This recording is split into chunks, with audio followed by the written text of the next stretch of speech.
Good evening, everyone. It is Friday evening, and I am tired. The reason I am tired is because, as you can see from the thumbnail and the title of this video, I had a pretty long few days here on set, which is a good thing. It's a good problem to have, I guess.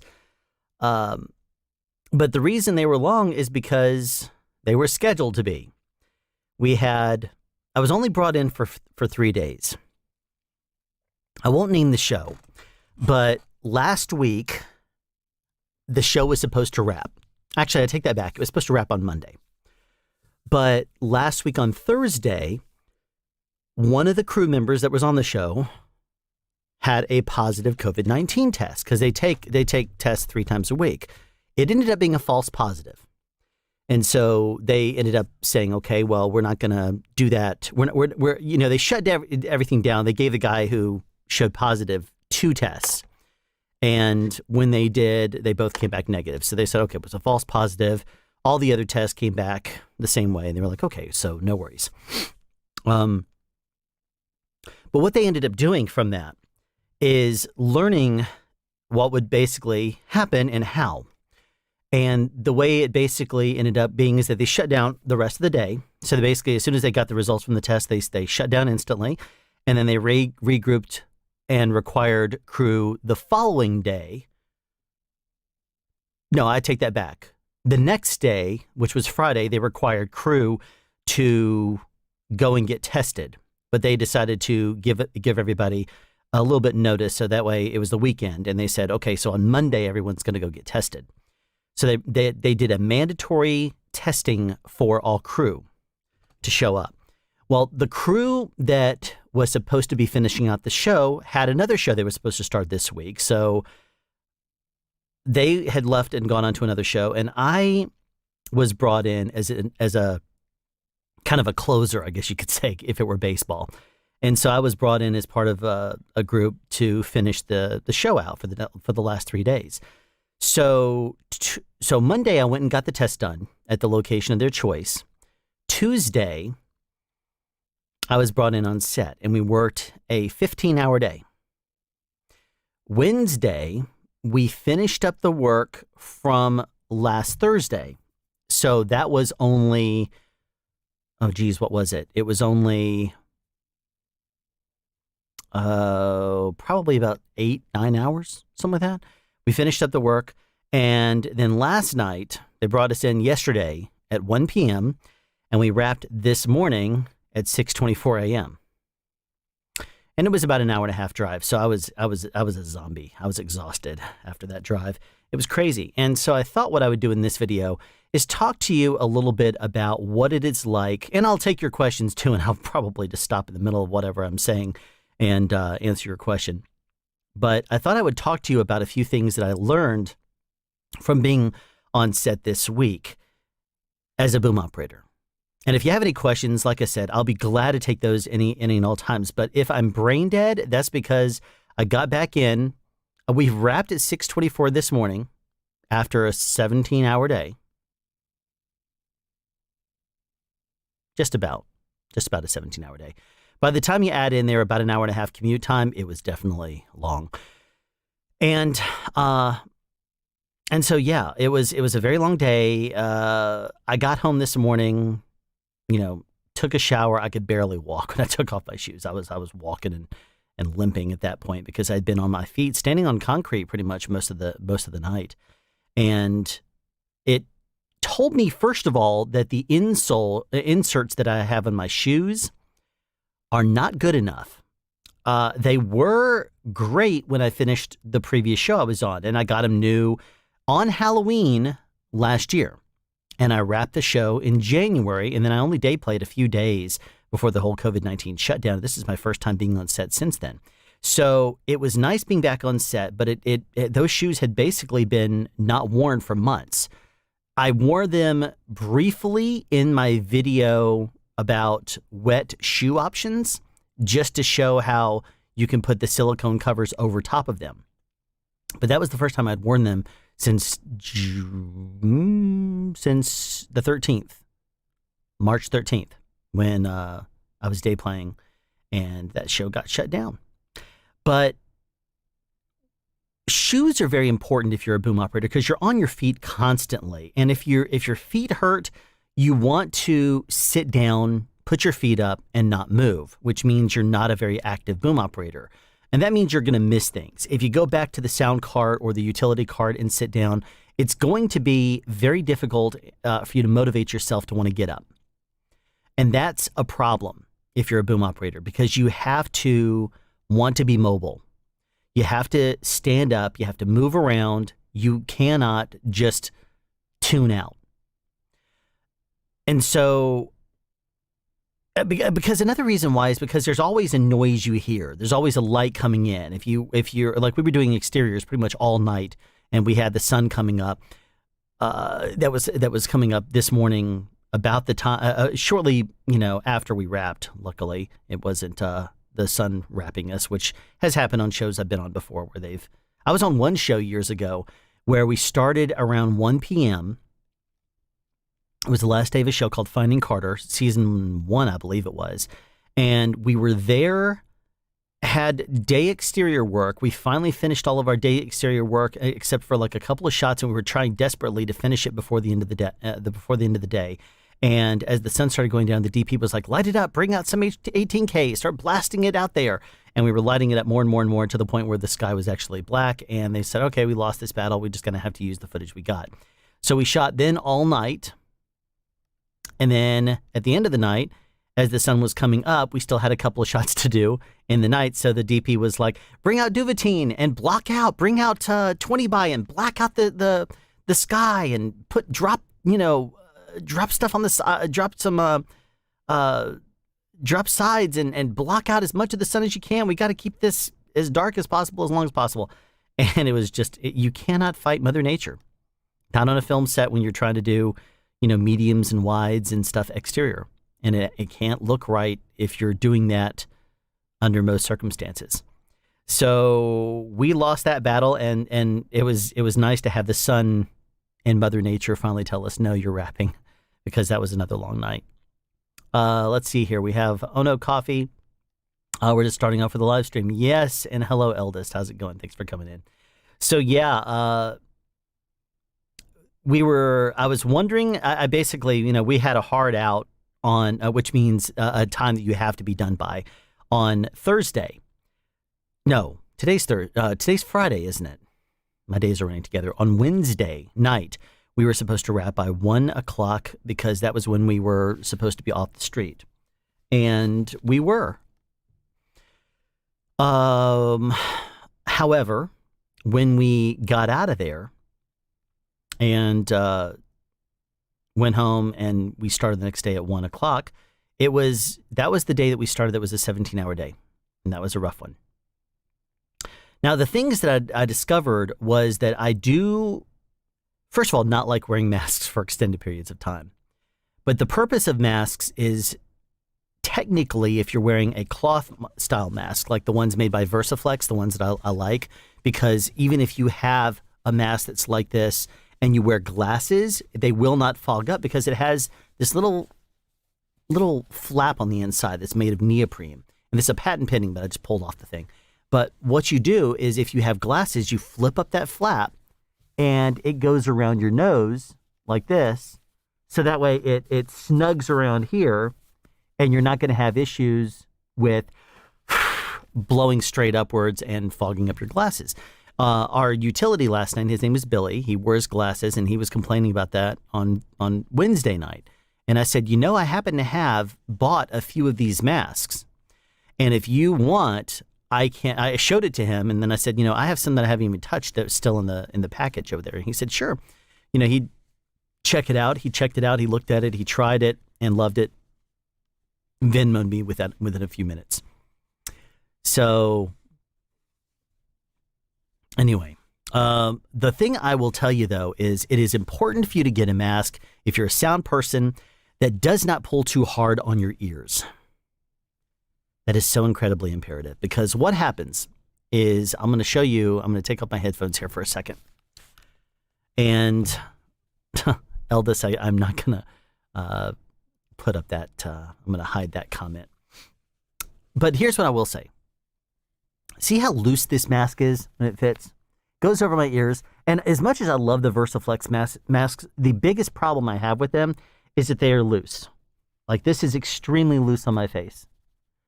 And if I just talking to you, not really doing a whole lot, if I put it on my face, and I don't have an overly big head, not at least physical size wise. It may be bigger if we're talking egos or something. I don't know. I try not to be too egotistical, even though I'm sure I come across that way.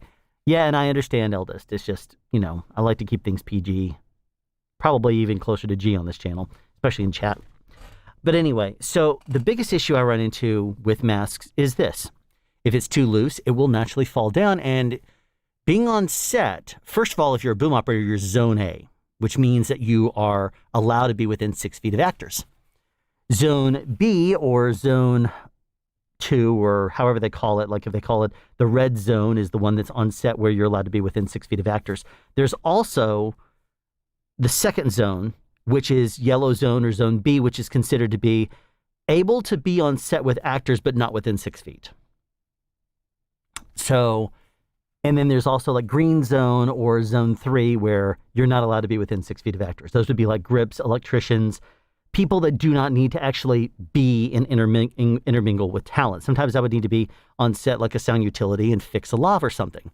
But you can see this mask would not be working the way it is right now. Well, if you saw a previous live stream I did, I talked about these little things that I found, which you can buy at Amazon, and they're little straps, and they sell a lot of these. And what happens is if you take them around your head, you can loop the mask through. And what I basically learned is that there's a little technique where if you grab the end of it and you twist one way and then you twist the other way, it grabs the mask pretty effectively. Whoops, I didn't do it right because it's not around my head.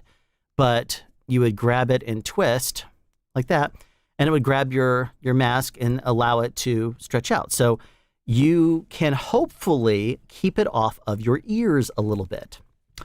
Let me show you what happens though. You can see that right now it's very loose. If I continue to talk to you right now, then it is going to start falling down and reveal my nose. And it's not going to be effective at all on set if you do not have the ability to keep it above your nose. And by the way, Todd Weaver, who is now in chat, you don't care for glasses fog. Well, Billy, your utility, actually has one of the VersaFlex masks. Just sold him yesterday. So he doesn't have the problem with glasses fog. So he should be able to be just as effective as he's always been now and no less because of glasses fog. But regardless, these little bitty things right here, if you put this on behind your head and you do that little thing that I talked about, where you grab the side, you go twist, twist, and it grabs this side. And now you see it's so much easier. Twist, twist, and whoops. Twist, twist both ways. And whoops, I didn't do that right. There it goes. Okay. Geez. Fail. Okay, let's try this again. Covering up the eyes. Okay, so grab around here. This is, as you can tell, not the very best kind. The little hooks I don't like. They do make them that I've seen on Amazon, for example. They sell some that have like little round things that stick out and you could just loop the mask over. Those seem a lot more effective. Ursa Straps actually has one that now has like Velcro, I think it is, that makes an actual strap that goes around the back. And I think it's around this thick. So this mask now is around my nose in the correct spots. Now, I can wear it like this now, talk, and it's going to relatively stay in place. If I talk and open my mouth too much, then it starts pulling down again. See how if I really open my mouth a lot, it starts doing this. So don't talk overly big with your mouth. If you can, just try to minimize the mouth movement. Now, if you're wearing headphones, see how this kind of, it makes my ears stick out a little bit because it's pushing down on my ears? That's better than it is when you are wearing a tighter mask that pulls your ears into this position all the time. But now you feel kind of like you're like Yoda, and by the time you cover up your ears like this, you basically have your ear like this and a strap that's pulling it forward, but your headphones are keeping it straight. I don't like that personally. And and I can tell you that you get better results out of your headphones if you play with this a little bit. You see how I keep having to adjust this upwards and push it up on my face? They don't want you touching your face. So what you end up needing to do is, because the way this is right now is, I'll see if I can pull this off. So you can see how this is kind of centered where the strap is on the lower side of the ear where it would sit on your ear. If you slide this now up to being more on the high side, so you see how this is the bottom of the mask and there's less distance here than it is over there. If you can slide it down so that it's on the other side where it's on the top part and you have more room on top of the mask, it's going to sit higher on the back of your head. I'll see if I can slide this on without it completely falling off. Okay, it's going to fall apart. Watch this. All right. Now it's sitting higher on my head, and it shouldn't have that same problem. It's going to, hopefully now, stay right where it is. Even if I open my mouth a whole lot, it's going to start, if I cram it, you see it even came off my ears. But you don't normally talk like that, do you? So if you can put it more on the top side, that's better. But in all honesty, if I were to say there was one thing I do not like, it's an overly tight mask, because still, this is a lot of pressure pulling back. And when I got out of set this morning, it was starting to rub the top part of my nose pretty raw. And that's not a good thing. So one of the things I also have a problem with is that pushing down on the top of your ears for so long really is irritating. It just hurts a lot over the course of a long day. And last night was 17 hours.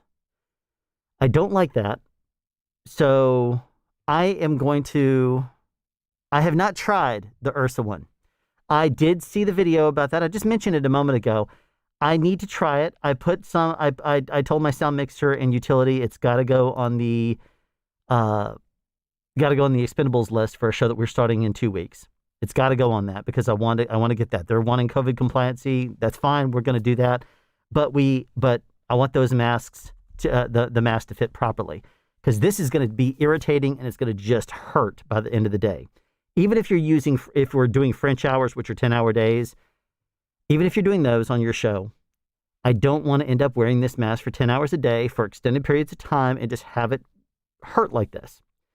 Because this is a lot of tension pulling back just constantly on your face. And that sucks. So I'm not going to do that. I'm going to pull this thing loose. So personally, I am not a fan of these. I thought I would be. I shared them because, for a short period of time, those are okay. But after using them for an extended period of time, a 15-hour day, a 9-hour day, followed by a 17-hour day, I am not a fan. And what I am thinking I'm going to try is, if I were to grab this and pinch about a centimeter or so, or roughly half an inch, on either side, I wonder if I were to add a little stitch right there. I know you can get beads, and a lot of people use beads and they put them on there, but the beads can slip. But what I'm wondering is, if I put this on, if I were to put it about like that, if it would stay in place. I don't know. I do not know the answer to that. I'm gonna experiment and see. Because in a perfect world, those masks are maskies, as you said, the Ursa maskies. I think that if it's thin enough to just basically pull like this, it's not going to help a whole lot, because it's going to still go over your ear. Like this. If I use my thumb, for example, to align it, and I bring it around here, it's still coming on top of my ear. You see that? How it's still pushing down on my ear right there? If I do that, it's annoying.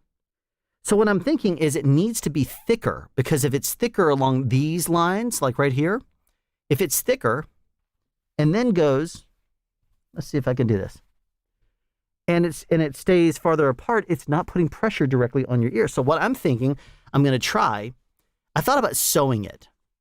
But then the sewing it is still, you have the same issues where it goes around your ears. And even if it's just right here and here, and I honestly did think about sewing it. I even have a sewing kit right next to me that I brought up to right next to the computer. So that way, if I wanted to watch something, I've been watching The Boys on Amazon because I loved season 1. And I think season 2 is a blast.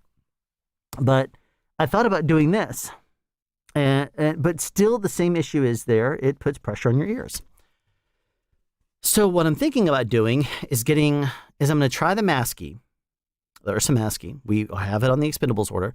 But if that doesn't work for me, I'm going to try to widen it out a little bit more so that a wider strap down here might hook into the Maskey. And that might mean making a little piece of custom something that holds it a little bit wider. But regardless, the big thing that I want to have happen is it no longer push down on my ears, because that is what hurts as a sound person, having it pull down on your ears like this, just in order to keep the mask up, because that's what it is it pulls down on the ears to keep the front of the mask up right there. That right there is what's annoying.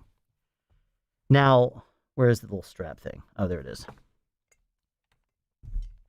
So if I use if I use this and dial it in on the exact size and it pulls back really, really hard, you'll see that issue there. So I don't want to use this anymore. That's the big note that I have right there about wearing masks.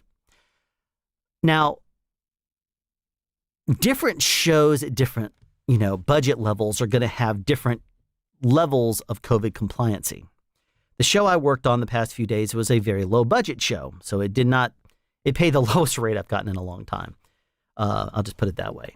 But hey, it got me back on set, and it was luckily a very good group of people. I had fun with the sound mixer and utility. I'm going to actually, my wife, because we're in October now, they are starting to carry my favorite ginger beer, which is non-alcoholic, obviously. I don't drink. But it's by Bundaberg, which is an Australian company. They have some on Amazon Pantry, and I plan on ordering a lot of it. So I will probably, as soon as money starts coming back in again from the shows, I will enjoy buying some of this, along with more Zip Fizz. I'll get all set. Oh, man. That is good. Okay. Other things. I talked about shoes and how important having shoes with proper insoles is. It is also very important to have a good fitting mask that does not pull on your ears or put pressure the wrong way on your ears. Another very important thing is they're going to go around with hand sanitizer quite often. It is in good form to take it even if you don't feel that you need it. Because if you say, no, I'm good, they'll kind of stand there and look at you kind of like, are you sure? And even if your hands are relatively clean, because everyone is now making best and maximum efforts to remain COVID compliant, it is in good form to do it. So anytime they went by with hand sanitizer, I said, absolutely. Actually, the very first time they went by, I had just got through coming back from the restroom where I washed my hands, and I actually said, I don't need it. And they looked at me and said, you sure? And I said, well, I just came back from the restroom. I washed my hands. Ah, okay, good. I was off the hook. Every other time I realized from that encounter that from that point on, I should probably accept it.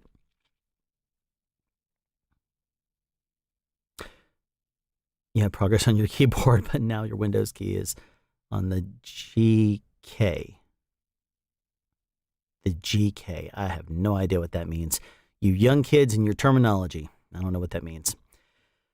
All right, so some of the other changes that you would run into on a film set is crafty. Crafty is very interesting because they have a person that's there and their entire job is to hand you stuff. Now, this is kind of interesting because you will stand there and you'll look around and they'll basically be someone whose entire job isn't to stock it, keep it restocked. They're not doing hot snacks anymore and bringing them out, at least on this show because they were understaffed. But there's someone that's basically standing there. So you will go, I would like this right here. And you point at exactly what you want with your finger 3 inches away, and they'll grab that and hand it to you. So it feels kind of like you're a child and you say, Mom, can I have a cookie? And the mom picks it up and hands it to you because it's right there. It's very much the way it is. I would look at it and say, can I have a pack of Fig Newtons? And the person would, pick it up and hand it to me. Or can I have the Cars, what is it called? All energy mix or whatever of nuts and banana chips and whatever else. I got one of those per day. And I would say, can I have the energy? mix right there. And they'd say, and the guy would just reach down and pick it up and then just lift it up like a foot and put it in my hand. That's like, okay, well, great. Thanks for that. But that was one of the very interesting things I thought too, is as simple as it is to not put your hands on food or anything, that is very much the way it is over there at Crafty. The bathroom was also interesting because there was someone that would run in there and check it periodically throughout the day to make sure that it was kept clean. And what was also kind of cool is that they had an air freshener that wasn't just a standard air freshener. It actually had essential oils in it. So every time you went in there, it smelled like peppermint. It was kind of interesting. Now, that is probably not necessarily going to be something that goes forth on all shows, but I thought it was kind of funny on this one. The interaction between other departments must be done with a mask, obviously, as you can understand. And you are in what's called pods, where you do not get between what they say on shows is either 10 minutes or 15 minutes, and you don't get within 6 feet, meaning that if I am next to someone on set, I should not be within 6 feet of them for 10 to 15 minutes, depending on the show. Otherwise, I'm considered to be exposed to them and likewise. So if they were to come back on the show and test COVID positive, then anyone that they had been considered exposed to by being less than 6 feet for over 10 or 15 minutes, those people will also be on forced quarantine at home. That's not a good place to be because you're not on set, you are not making your full amount of money, you're not working actively. I mean, sure, you're probably going to be sent home, maybe with pay, who knows? I don't know. It depends on your show. But who wants to be sent home because of a COVID, 19 problem, especially if you actually do have it. So it's best for you to just not forget to wear the mask and to try not to expose yourself to people so that way there's no issues there.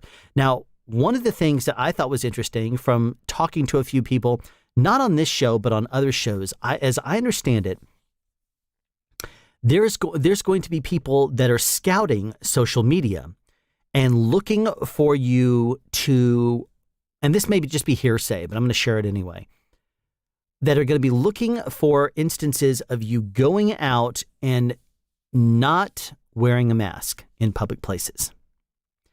That would be potentially problematic in their book because they want you to wear a mask at all time, because part of the COVID compliancy for a show is that you agree to after work activities that will be done in a safe, compliant manner that will mean that you are not going to be exposing your fellow coworkers. So if I were to, let's just say, go to Six Flags and enjoy Halloween weekend, if I were to do that, and I decided I wasn't going to wear a mask, and I took a selfie picture of myself enjoying my Six Flags ventures, and I'm in a queue line and there's people around me and I am not wearing a mask, and a Paramount, Lionsgate, Warner Brothers, Universal, one of the big guys happened to have someone that noticed that, I could potentially be terminated if it is as strict as they seem to be implying, if it is if it is true that they're going to be looking for that kind of thing, because you do sign a paper that says you're going to, even in your after hours when you're not on set, you're going to maintain healthy compliance. So that way you don't, because COVID is actually one of those things that it has an incubation period of up to 2 weeks before the symptoms show. So because of that, if it was a regular cold or flu, as soon as you'd show symptoms, you could wear a mask like what they've done in Asia for decades now. You could easily put a mask on at that point and not get people infected. But COVID is different. So that's why they want everybody to wear a mask at all times, because you could have an incubation period where you have it and be spreading it and not know it. So that's why everybody they're wanting everybody to make a mask. It has nothing to do with your individual rights being opposed or any of that kind of thing. It's just what we have to do. So if I were to take a picture of myself enjoying life in a group, if Thanksgiving comes up and I have family and friends over and I'm sitting around a big table and I'm not wearing a mask, I could very well be fired if I post that on social media and somebody of authority, an AD, a UPM, somebody I know that's of authority is one of my Facebook friends, or perhaps I post it in the comments tab or the community tab on YouTube, or I share it on my website, soundspeeds.us, or I share it in some other means. If somebody sees that at one of the networks, they could potentially fire me if I'm not wearing a mask, because that would be me potentially putting myself at risk. And then I go back to set, potentially spreading the virus. Now, these shows are taking, great efforts to make sure that things are done safely, as I'm glad they are. So, for example, if you go in there on Monday, Wednesday, and Friday, they have a thing on the call sheet that says you must come in and get your COVID test. So that means going in, and they'll, have a sign-in thing. You go in there and you tell them your name, and they will first of all do a temperature check. I understand the purpose of it. Personally, I will tell you that I am not a fan of them. Not that it's a problem, but first of all, when I went in the very first day and they zapped my forehead, it was 92.2 because I just come in from standing outside and the temperature was in the 50s. So I just stepped in from being outside and they said, "Can I take your temperature?" I said, "Sure." And I was 92.2. And she said, "Oh, do you mind if I do your neck instead? You usually get better results there." She scanned my neck. It was 94.4. And she said, "Oh, that's better." And I said, "Well, if that's accurate, then I have hypothermia. I need to see the medic, probably call 911. And she said, "Well, it's better." I'm like, "Okay, that's fine." 98.6 is obviously normal here in the United States. Anything below 95 is considered to be hypothermia. But the reason I'm not an ultra big fan of the temperature checks is because, in my opinion, temperature is indeed an indicator of COVID-19. But so is having a low temperature. When my wife got it back in March, she had it for about 6 to 7 weeks, somewhere in there. And her temperature was only high for the first 4 days. After that, it went low. And it was low for nearly a month. So if you have a fever, that is an indicator. But your temperature. So I'm telling you this because I want you keep this in mind, that if you have a temperature and then it goes away, you think, "Oh, I don't have it, but I have the chills." That's the reason why it also says that you could have a temperature. Have you had any unexpected chills or anything like that? That's one of the reasons why, because it's not just a high temperature, it's also a low temperature as well. But temperature checks, especially if there's extreme weather outside, they could skew the results a little bit. And that might not be something that yields a very correct result. Even when I was working very, very, hard and pushing stuff around and wheeling stuff around yesterday afternoon when it was pretty hot outside, even then when they finally came by and said, "Can I, check your temperature?" And I was carrying some gear across across the, from the trailer. And I felt like I was hot and sweaty and I was probably going to be like 106 or something like that. She said, "Can I check you?" I said, "Sure." And it was a 97.7. So I was like, okay. So my temperature is still roughly the same, even though I'm sweating. I guess that's the sweat cools you. So that's nice. Let's see. Just joining in. Hey, Doc, how's it going? Good to see you here tonight. And Quinn, very good. Nice to see you. I've been doing okay. Good. I think you have left the ship and you're doing some travel. That's great. Comatose Overdose, what's up from Vegas? How's it going, man? Thanks for joining tonight. We just lost a couple people. Literally went from 22 to 19 people as soon as I greeted people. But regardless, let me continue here. The temperature checks, I understand why they're doing them, because temperature is indeed an indicator of COVID-19, but it's also an indicator of other things too. So if you have other problems, if you have other symptoms of, let's just say, a regular flu, or you have a cold or something, maybe not a cold as much, but you could have other things that could give you a fever. Even something like last year on Black Lightning Season 3, I ate something at Crafty in the morning and it upset my stomach in a heartbeat. Or actually, I take that back. It probably wasn't that. It was probably just one of those 24, 48-hour viruses. I was perfectly fine when I went in there. About an hour or two into the day, I was on set in the middle of a take one and my stomach starts like, it felt like it was, just like churning around. And I was like, okay. Take two, I was like, oh, yikes. My stomach was like tensing up like crazy. And so I quickly, I called over the talk back to the utility to cover, and I ran to the restroom, and I was in a sweat. I was in bad shape. As soon as I went out of the restroom, I went to the medic, and I was registering like 103 temperature. He said, you got to go home. That came out of the blue. I was on set. I was perfectly fine. And then instantly just pouring down. Stomach was upset for almost 2 days, and just out of the blue. Could not have planned it. I was perfectly fine when I was stepped onto set for that setup. And we'd already done like a scene, a short scene. And this was our like a real quick scene where an actor comes in and walks over, looks at a monitor or something like that, says something, looks down at the monitor, and that was it. Not a very big deal. But even that little bitty bit was enough for that 24-hour virus or the 48-hour virus, because I went home, I had somebody else cover me, and I laid down in bed and I was wiped. And then I got up almost, dinner time. I got up, I basically just grabbed a little something to eat and turned around and jumped back in bed, went to sleep again until mid next morning. And then I was basically slept the whole next day too. And then that was it. That evening, I was feeling so much better. And so the next day I was back at work.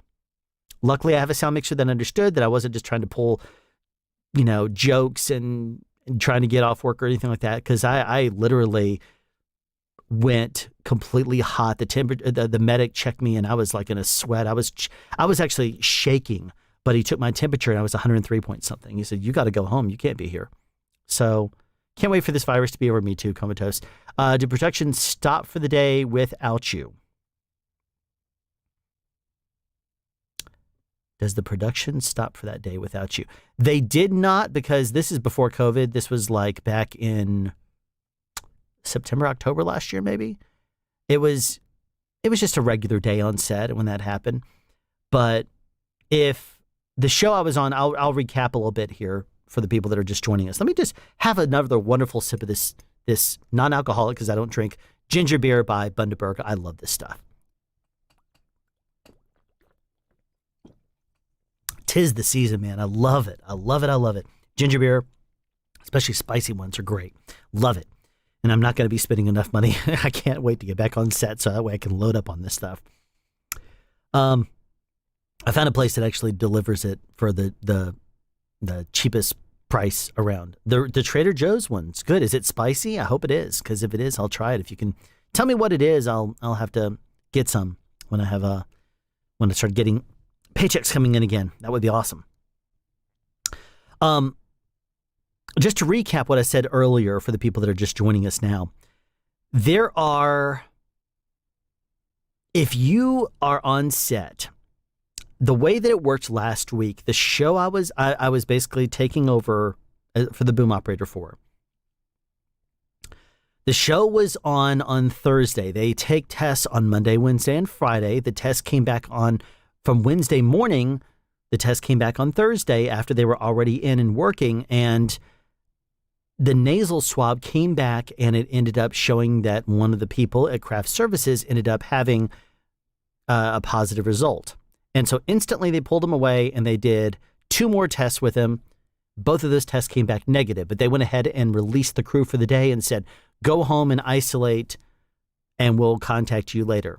Well, the next day, they said, we're not going to plan on working tomorrow. And the next day they ended up saying mandatory testing on Monday. We start again on Tuesday.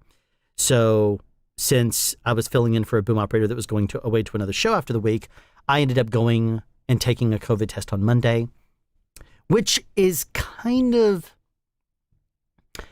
it's not as bad as people seem to think it is. If they take what looks like a long Q-tip and they stick it all the way back and try to grab the back of your brain, you've heard people talk about that being uncomfortable, and it is not the best thing. But they also have thinner Q-tips, which they're usually using on these sets. And those are like the thickness of a Q-tip, but the last bit of it, like that much, is like a long, thin, it looks just like the stick of a Q-tip that extends on, but it's all cotton. But I tell you, they put it up your nose up pretty deep. They're very gentle with it. They got a good technique. And then they like rotate it around and they like swab the inside. So you're like, and they pull it out and you're like, okay, cool. That sinus is cleared. But then it made me have like a sneeze attack. So that was kind of, it's like, that's when you put the mask on and you cover up because everyone's like, oh gosh, here you are getting a COVID test. And they're like looking at you really weird because you're sneezing near them, even though you're wearing a mask and stuff. Let's see here. Let's play catch up on some of these. You working on any Halloween type sets? No. A lot of shows do not go at the time they do not shoot at the time of year that they're going to be released for. So like when we shot, for example, the Halloween sequences for Stranger Things, when we shot Stranger Things season 2, when we had the guys wearing the Ghostbusters costumes and it was the whole Halloween is approaching, that kind of thing. It was after Thanksgiving when I joined. It was December. And they had Halloween decorations up at the houses we were shooting at near. And it went on that way for all the Halloween sequences we did. And I've done other shows that were Christmas shows, and we shot them in the summer. And that means that when people are wearing coats, sweaters, that kind of thing, it is Georgia heat, 100-degree outside and humid weather, and people are sweating like crazy, so they're cooling talent, sometimes wearing cooling undershirts and garments that has liquid that flows through in order to keep it very cool on the inside. On Walking Dead, Negan, for example, his leather jacket was extremely hot in the Georgia sun, so sometimes he wore a cooling jacket, which just recycled cool air through in certain areas of his back. And he was like, it's cool in those spots, but the other parts of my back aren't getting that coolness, but it kept his core cool enough because it cooled certain spots of his back, and he appreciated that. But when you have a scene that's taking place in the summer, the best thing about it is that when in the summer and in the winter, your face turns pink, or, if you're a white person, I guess. And so they can kind of use that a little bit to their advantage, even though it is brutal to put actors in a very thick parka or something along the lines type coat in the Georgia summer heat when it's 100 degrees out. It's brutal. And they will bring actors to set. They'll keep them under umbrellas. They'll try every trick in the book. They'll blow their face. They'll do everything they can to try to keep the temperatures on the actors cool. But then regardless, they put them in those coats and just kill them. And it's crazy. So doing out of season stuff is really, really fun. Okay, so let's see here. It's mild, but it's great for sipping. I don't sip as much. I usually am a gulper. I mean, like you saw me, this thing is down to like halfway now. So the first couple of gulps and then the second couple of gulps, and I normally just down something and I'm done. But I because I love those things and I can't just fly through them right now. I'm having to have a couple of gulps and step away from it a little bit. But if you want spicy, look for Fever Tree. If you could, Eldest, shoot me a few links. I'd love to see those things. One side clean, now do the other. Well, that's why they do. If you want the other nostril done, tell them when you go back for the nasal swab a couple of days later, tell them, hey, can you do the other side this time? Crazy used to live in Georgia. Oh, cool.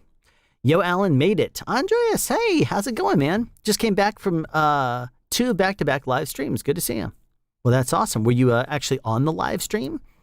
Because if so, that'd be a cool thing to, if you do live streams and stuff, we could, you live down in Puerto Rico. It'd be cool to hear some of the stories that you have from some war stories. We could maybe do a live stream with some select viewers of Sound Speeds at some point. If we want to do a big StreamYard live stream with a whole bunch of people telling war stories, that would be a lot of fun. Do a live stream like that, maybe. Timothy, thank you so much for the super chat. Hey, sorry, been away for a while. Glad to see you back as well. And hopefully you got your cable and hopefully you liked it. I haven't heard anything back from you. Hopefully no news is good news. I take a lot of pride in the cables I make. And if you have any issues, I want to know about it because I will make sure that you were taken care of. And I know you had also talked about potentially having more cables you want me to make too. So let me know. Thank you very much for that super chat, though. By the way, I'm going to go ahead and mention now, if you've peeked down in the description, you see it. Today is the first day that YouTube has said, hey, by the way, if you want to set up memberships, you can. So right before this live stream, I went ahead and set up memberships. So once it's approved, I will have memberships set up for $4.99, $9.99, and $24.99. So if you want to become a member of SoundSpeeds, you can set up for one of those costs. Now, I thought about doing a lower cost one around $1.99, which is the minimum, maybe $2.99. But then I thought about it, and they want you to give perks for each level. I'm terrible at perks, even even with regards to the only real perk that I offer my Patreons of $10 or more per month. I say you can access my live streams. But even then, I've thought about leaving the live streams up just in case, because there's a lot of really good information in that. There's probably over 50 hours easily of live stream content. And there's sometimes me ranting about microphone specifications. Sometimes there's information that I would like to share about a product. Sometimes there's tests of a product that I do that I've done that's been brand new.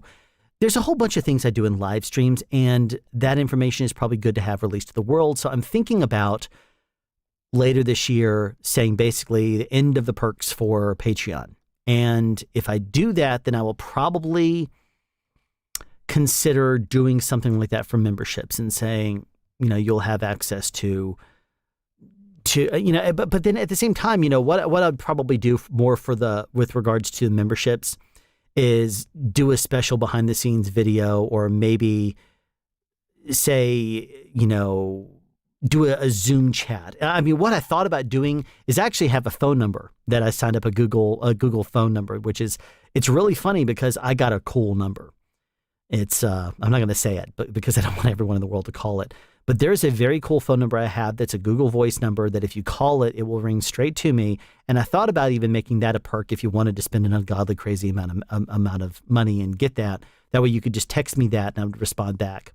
Because I don't give out my phone number to random people. But if you were wanting to have like instant tech support type thing and you wanted to pay something crazy like $50 or $100 a month, I thought that'd be really funny to do. If you really wanted it that bad, if you wanted to have instant support, cool. Instead, I opted not to do that. So I'm going to have about a $5, like $4.99, $9.99, and a $24.99 level. And the difference is a $4.99 is basically my thanks. Very much appreciate you joining. Because I'm probably not going to do a whole, check it out, these are my memberships, these are the people that have signed up, and put that in the end of the video, which I know a lot of people do. I don't know. I may end up changing and doing that. It would mean changing the not so much the outro as much as just, I could put a graphic up. I don't expect to have very many people actually sign up, but those that do, I could easily put up there. And it wouldn't be that big of a deal for me to just change over and start putting graphics. I'd probably want to have more than one person say, by the way, this is the one person that subscribed up for membership. So that would at least be something that I'm looking at. And I've submitted to YouTube. So if you see the little membership thing that says join showing up and you want to sign up for either roughly $5, roughly $10, or roughly $25, there you go. And I do offer, I think the first level was called like a supporter. I think the second level was called a colleague, and the highest level was friend. And I was looking at it. Got to keep in mind, I'm brain dead. I worked over 17 hours last night. We started yesterday at 1:00 p.m. and I got there about an hour and 10 minutes early. And then we started at 1 p.m. We broke for lunch at 7 p.m. and got back in at 7:30, and we wrapped at 6:24 a.m. So by the time we wrapped, I got out of there and I hit the road. I was driving home as the sun was coming up in morning rush hour traffic, which is, after a 17-hour day, not what you want to be dealing with, especially if it's someplace crazy like Georgia.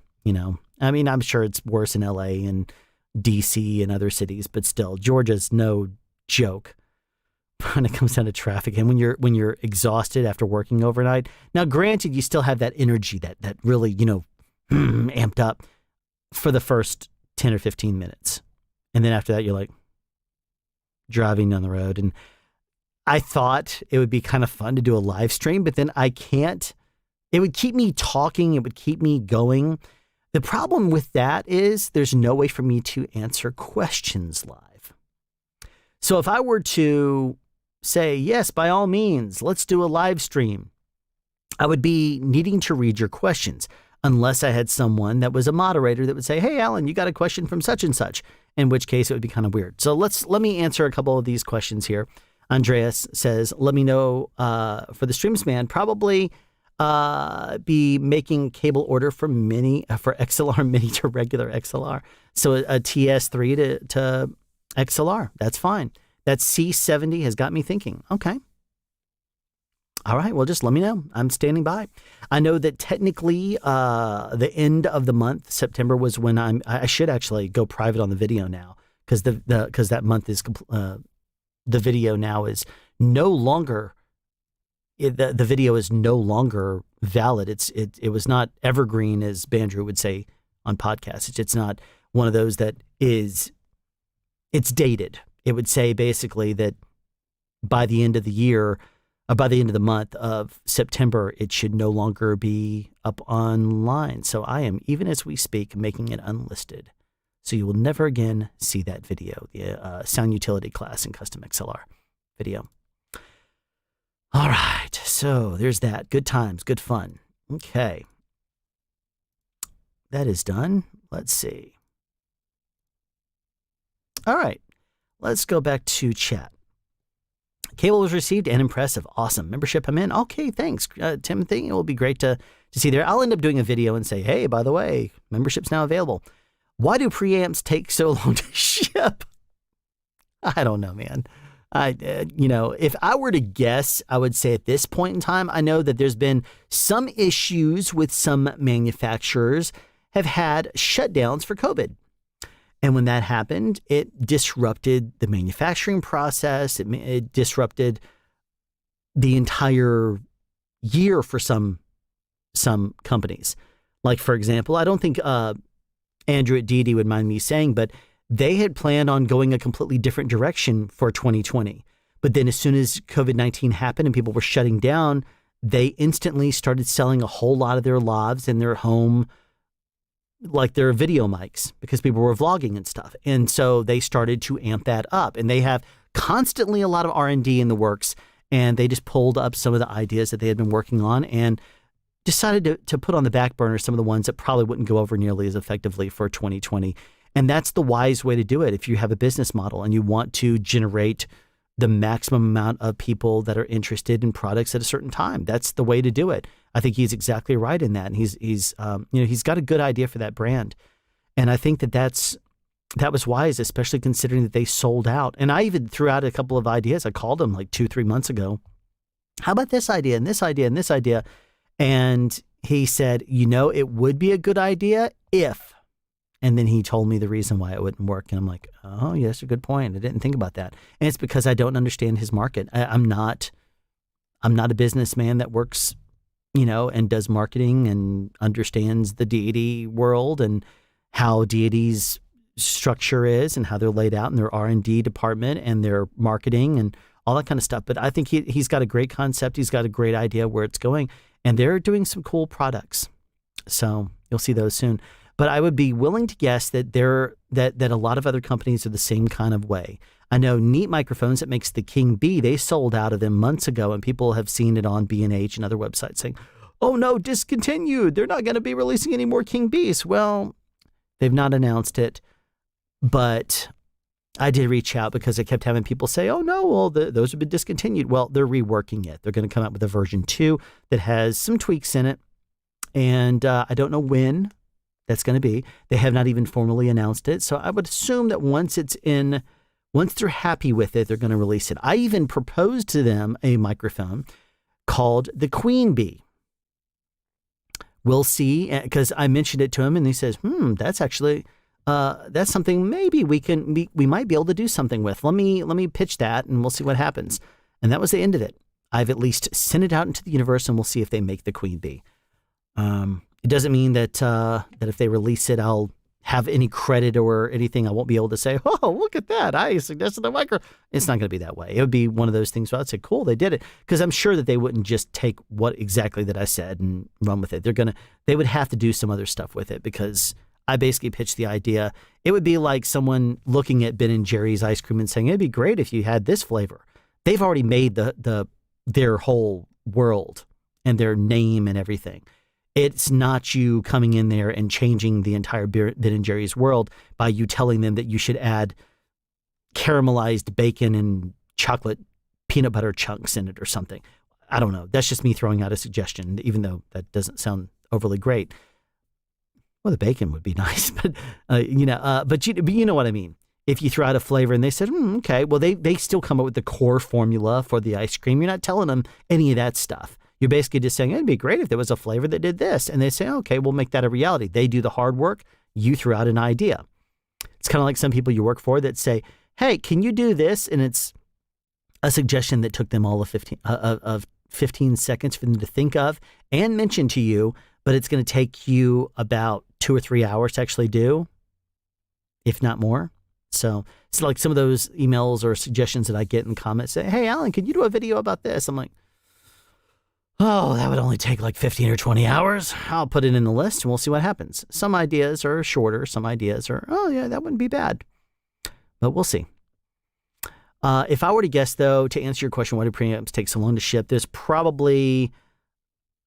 probably had disruptions due to manufacturing in the COVID world as soon as the shutdown happened. It could be problems for getting imports in from other countries. There could be a whole bunch of things about that. I'm about to take some more of this real.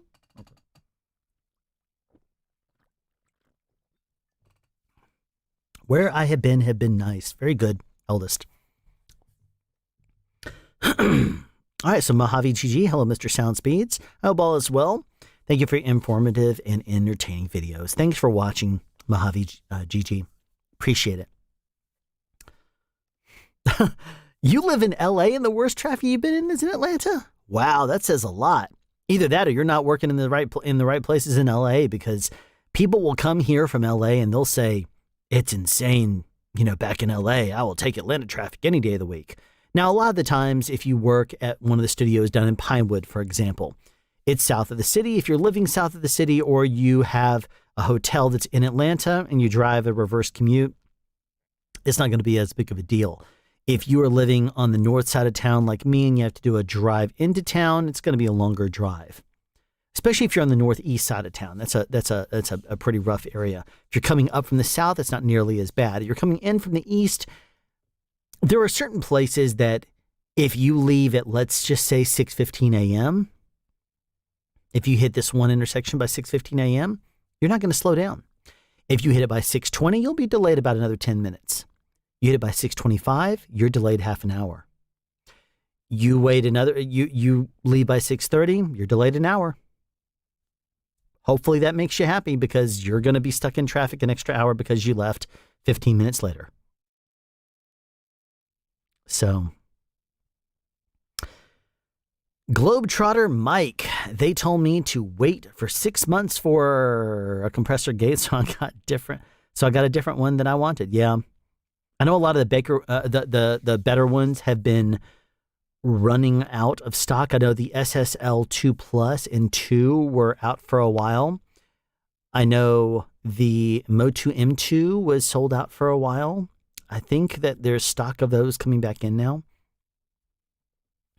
And Timothy, yes, bacon candy is an actual thing. Yes, it is. There is a place called First Watch. And I think it's like firstwatch.com or something. If you do a search for First Watch restaurant on Google, you'll see it. They make something called $1 Million Bacon. Now, the way I like my bacon is well done extra crispy. So that way, if you hold an end of the bacon just by a little corner piece and it holds itself completely horizontal, that is good bacon.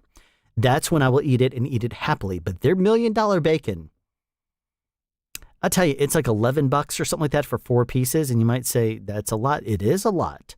They only make certain amounts of it per day. But if you can get one of them, it's a floppy bacon. It's still good though. I mean, it's cooked all the way through. It's just not exactly to the point of being hard and crunchy. It's just before that. But they spice it up with like cayenne and honey, and they do some other stuff to it. And by the time it's brought out there, I remember we got an order of $1 million bacon. Actually, I think it was 2 orders of $1 million bacon for the table. Me and my 3 daughters and my grandfather and grandmother. And I tried it. I was like, okay, we need to order some more. But you can only have certain amounts per day. But I tell you, it was really good stuff. $1 million bacon. There you go. All right. And I do know that they do make like caramel. I think Trader Joe's has some sort of like bacon that's dipped in chocolate and you can eat it. And I've had that at Crafty before on commercials. It's good too. I mean, if you can get hard bacon inside of something, way I used to have bacon on set like 10 years ago, I would get an order of extra crispy bacon and I would just douse Tabasco all over it. Now that is good stuff. Now, granted, it'll be spicy and it will work through you pretty effectively, let's say. So if you eat tons of it like I would always do, expect to go to the restroom after the first hour or so of the day. But that's fine. You know, you do what you have to do, right? So far for me, DC has been the worst. Yeah, and I've heard that too, Eldest, that DC traffic is probably the worst in the country if you're actually in DC. And then second, I've heard LA. And then I think Georgia's within the top 5, though. At least it used to be. Oh, I fixed my UMC 204 HD problem. No more popping for me. Good. I don't know. What was it, by the way, Eldest? I like mine just a little crunchy, but thick and peppered. Yeah, pepper is always great. I feel the same way about pizza. What, you like it crunchy? You like your... Let me think. You like it with honey? I'm trying to play catch up now. Let's see. What did I mention about a minute ago? Rick, you said you feel the same way about pizza. See, the way I like pizza, I do like it with Tabasco. I tell you, man, I'm in my 40s now.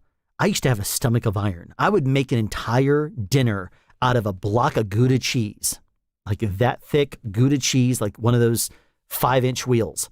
I would be looking around for something for dinner. I'd go to the grocery store. I'd be like, oh, look at the Gouda cheese. I'd take it off, peel the thing off, and just take it and drink, a 2 liter of Coke with one hand and eat the Gouda cheese with the other. And it was a stomach of iron. Now that I've gotten in my 40s, man, my stomach is like, that crap you did as a kid, that didn't fly anymore. I'm looking to take it a little bit more easy. The way I usually tell people is only about 5 or 6 generations ago, people weren't living past their 30s much. And it's one of those things your body realizes after a while. It's like, oh, hold on a second. What is this crap you're doing? I don't know what you're doing, but you should be dead now. You should no longer be alive. So if you want to continue this stuff, I'm going to lay a smackdown on that. No. And so your body starts fighting you back. There was a really funny meme I saw going around on YouTube or on Facebook the other day that it showed pretty much every light on a car that goes off, like, engine, alternator, all those lights. And it said something like, waking up after 40. And it said, waking up after 40 be like. And it had all those lights on. And I'm like, pretty much. I mean, you get out of bed in the morning and you go vertical and you're like, okay, you have to convince yourself, all right, getting up and living is a, good thing to do as opposed to laying down and going back to sleep.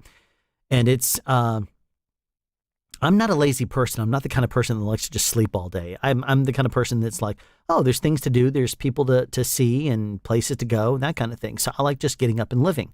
One of the reasons why I have such a hard time going to sleep at night is because I don't like to just spend my entire night sleeping.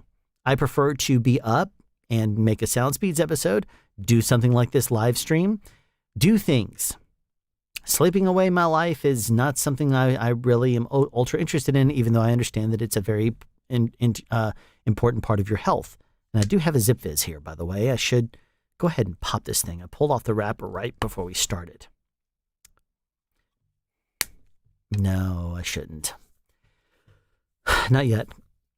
Not yet. You smoke bacon candy on the big green egg with honey, powdered sugar, secret ingredients.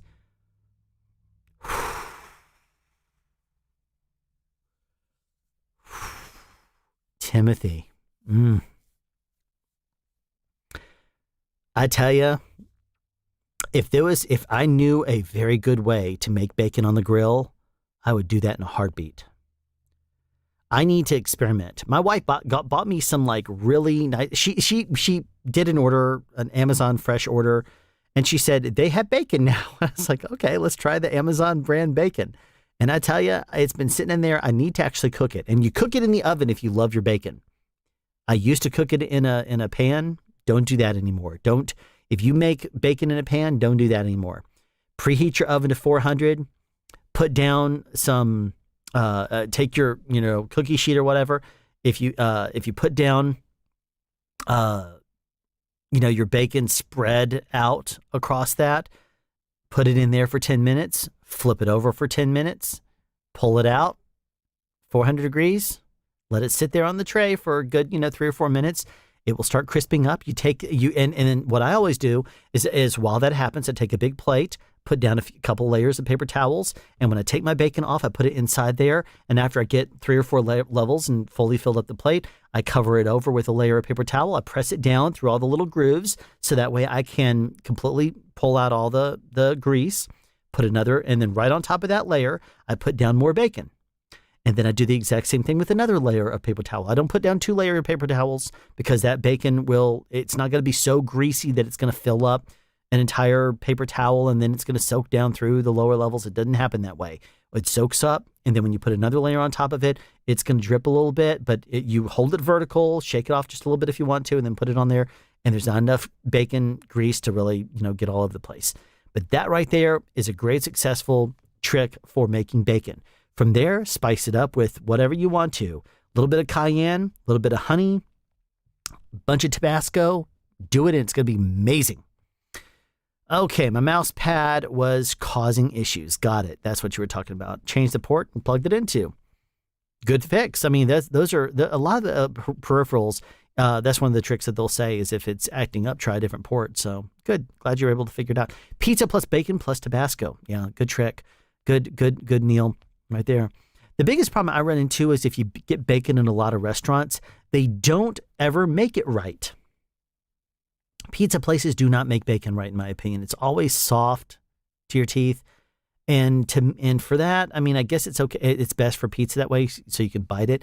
But I like my bacon crispy. So if you put it on a pizza, I don't feel they ever get it right. So I usually just get pepperoni. And I usually tell them, load up that thing with as much pepperoni as you can. So that way, if you take it out of the oven and it's basically like a helmet on top, I'd be happy.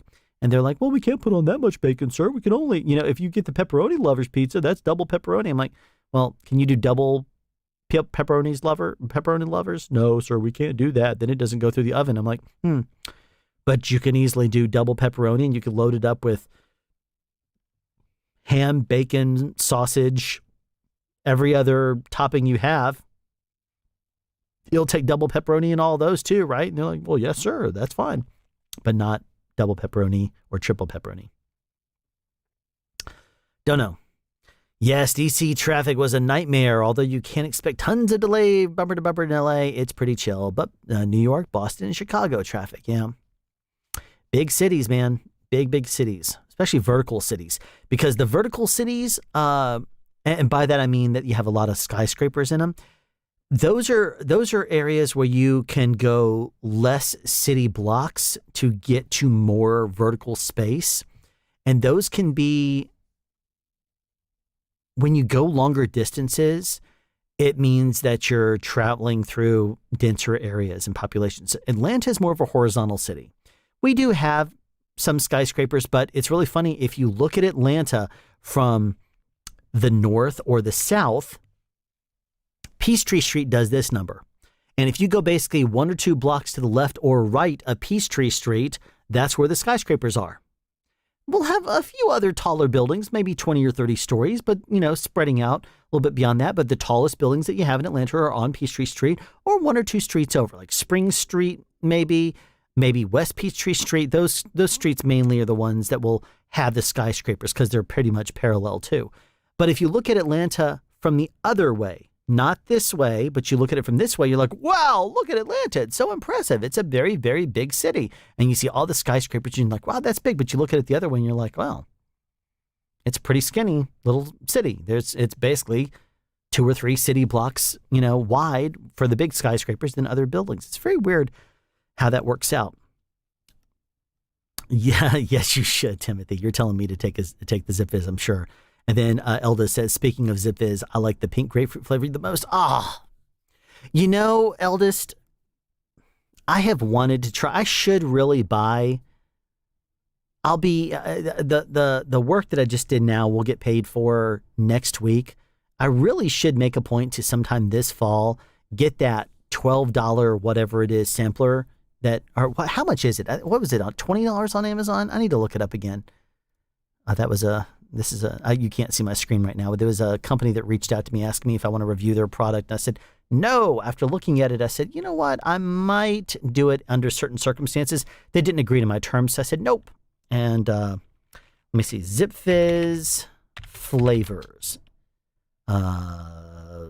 multi-pack. What is it? Oh yeah, there it is. It's $16.50.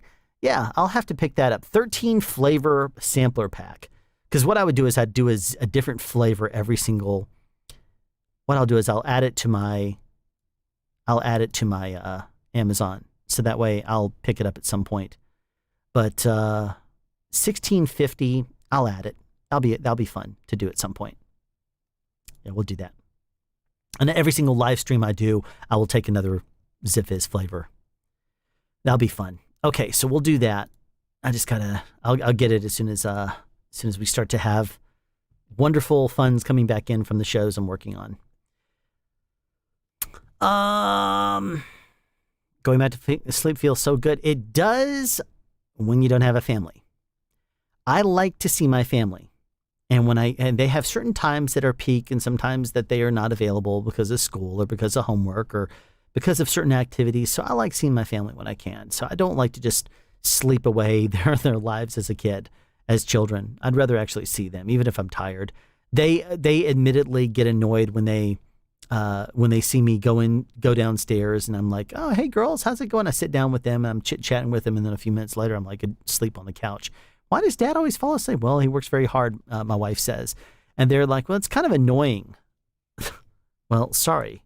I'm not getting younger. I'm in my 40s and I'm back on set. I was back on set this week. And so I was a zombie because working a 15-hour day, and that's not including the hour and a half commute.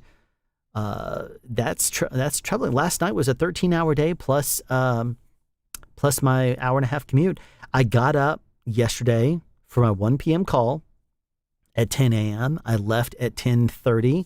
I got there, made a little bit better traffic, and I was driving a little bit on the fast side. So I got there a little bit before noon and walked over there, started hanging out because I don't like being late. So I'd rather show up early. And sometimes I'll nap in my car depending on the situation and stuff. Yesterday I was wide awake though.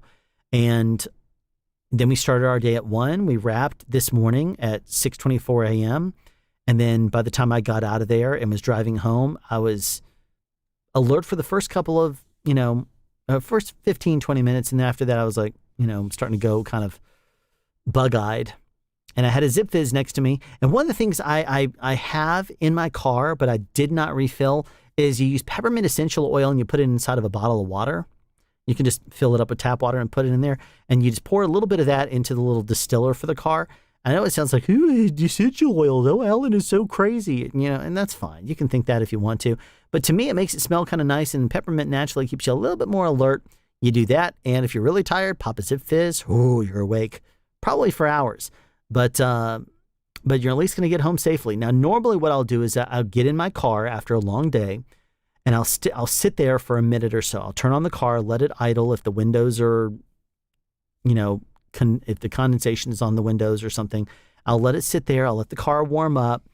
And I'll kind of take a reading of myself. I'll say, am I alert enough to drive or am I tired?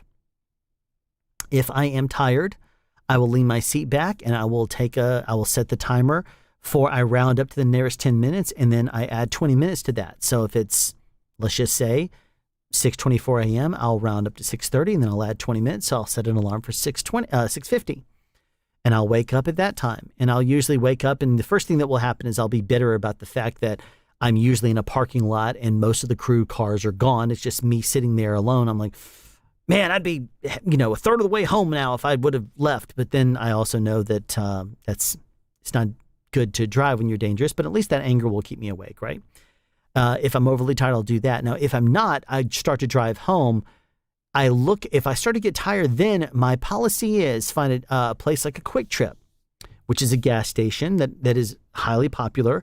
It's in a very, well-known, it's usually very big. It's got security cameras all over.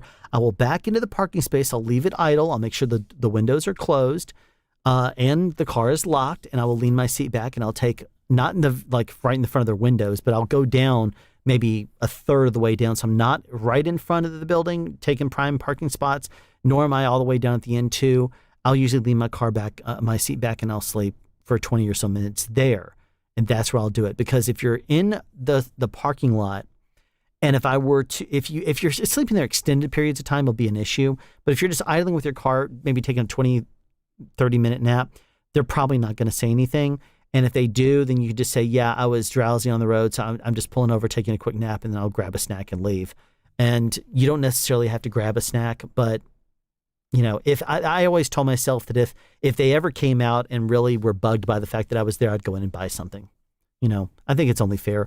But I buy gas at Quick Trip. We were there tonight. I got they one thing I will say about Quick Trip, because they're open 24 hours a day, it is one of the few places that you can get food at on Christmas Day. The last 2 years, we've gotten pizzas at Quick Trip on Christmas Day. Now, you may say, pizza? Are you kidding me? It's actually pretty decent. It's pretty good. I will tell you, you can use the Quick Trip app. You can set a pizza to be ready for you at a certain time, buy it right there, and I can actually set it for 10 minutes. You can set it to be done immediately. You can set it for 25 minutes, whatever time you set it for. You can show up there, walk inside, and you can say your name, and they will instantly give you your pizza, and you're like, wow, this is amazing. And it's great. You can easily place your orders that way, and it's wonderful. And I tell you, I don't want to say we have a lazy family, but on Christmas Day, we will eat food that's already been either prepared beforehand, or we'll just sit down and junk food, any Christmas stuff that we got in the stockings or that we've given each other. One of the things I always love this time of year is those Kirkland. It's like a 2-pound thing. It's a Kirkland macadamia nut turtles. I think they make. They sell at Costco. They're like $27 for the thing. It's like 2 pounds of it. And that is one of those things that usually if I can get one of those like a year, I'm happy. I need to actually make my wish list again. I haven't used a wish list in the longest time, but I used to just say, here's a link to my wish list. Anytime someone would say, oh, can I, buy you something? I'd say, sure. And here's my wish list, but I forget to do it. I should just make sure I do it. Anyway, you mentioned the Zip Fizz. I had to at least add it to my cart so that way I would remember to get it. Without work, I've just been in this weird routine where I sleep most of the day and wake up at night only just to pull the boom out and pretend I'm at work. Sad. Yeah. Now, here's what I'll tell you. The past 3 days I've been on set, I've been trying out the new Quick Pole 5 Series ambient boom pole, which is the QP5150. That is their new extremely long pole that if you saw Gunter use in the ambient video that was announced in the Quick Pole 5 Series back in March for the summit, the sound summit, then you will see that pole. And I'm looking at replacing my QP120 extension over top of a QS. I was looking at that and I said, you know what? If they make a pole that's that long, and it would mean getting rid of that pole, or probably not getting rid of it because I don't do that. I keep my poles. I now have 10 boom poles and the QDS dipstick that I reviewed about a month or so ago. And I tell you, I didn't think I was going to be overly impressed with the new QP pole, and I tell you, it's a nice pole. I won't go into too much detail right now, but I will say this: I feel some inspiration coming. I don't want to say inspiration from other brands, but I will say that there are some things that they have done now to remedy, or not really remedy, because there's no problems at all with the QP or the QS line. Not in my opinion, really. Not the QS at least. Well, I will tell you this. There are some things that I really like about it. There are some things that I think are not really that much different. There are some things that there's a couple of things that personally, my personal preference is not that fond of, and I'll go into it in a review that's coming that you'll see sometime this fall. And so anyway, I'll leave it at that. But it was fun using that new ambient boom. It's downstairs right now, and I'll be shooting the B-roll for that. Probably my next video, I need to shoot the B-roll for it tomorrow. What's the temperature? Alexa, what's the temperature going to be tomorrow? I have to see what it's going to be. If it's cold. Alexa, what's the temperature going to be tomorrow? I was talking through it. A high of 70 degrees. So it could be kind of, I could go outside and shoot some B-roll right as the sun comes in. At this time of the year in Georgia, it's really cool because you have 4 seasons all in a day. At this point of time, it's in the 50s and it feels very cold because it's humid. So it's winter right now. Tomorrow morning, it'll be spring. Tomorrow afternoon, it'll be summer. By tomorrow evening, it'll be fall. So I think in fall, tomorrow night, I'll go outside and shoot some B-roll before the sun goes down.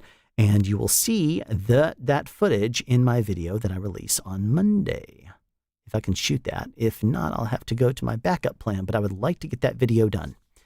I did not expect to be booked 3 days this week and have them be overly long days. But it turned out to be all right. I only wish the rate was a lot less than I was hoping it would be. But you know what? It gets me back on set. And it was good people. It was good people. And it was a union show. It's not my normal rate. Not going to be a snob about it though. I was back on set. So let's see here. Real men smoke their bacon. I would love to be able to smoke bacon. Not like, but you know what I mean. Bacon in the oven is best. Absolutely. Okay, now I'm hungry and it's too late to eat. See, I tell you, this evening we had bacon. My girls, they wanted Waffle House, so we called in an order and we got Waffle House. We don't eat out every single time, but when we do, it's usually something fun like that. And so we got Waffle House and we always ordered their bacon. And I got a Baconzilla from Wendy's. And then I got additional bacon from Waffle House. So I'm pretty pleased right now and happy on my bacon. So let's see.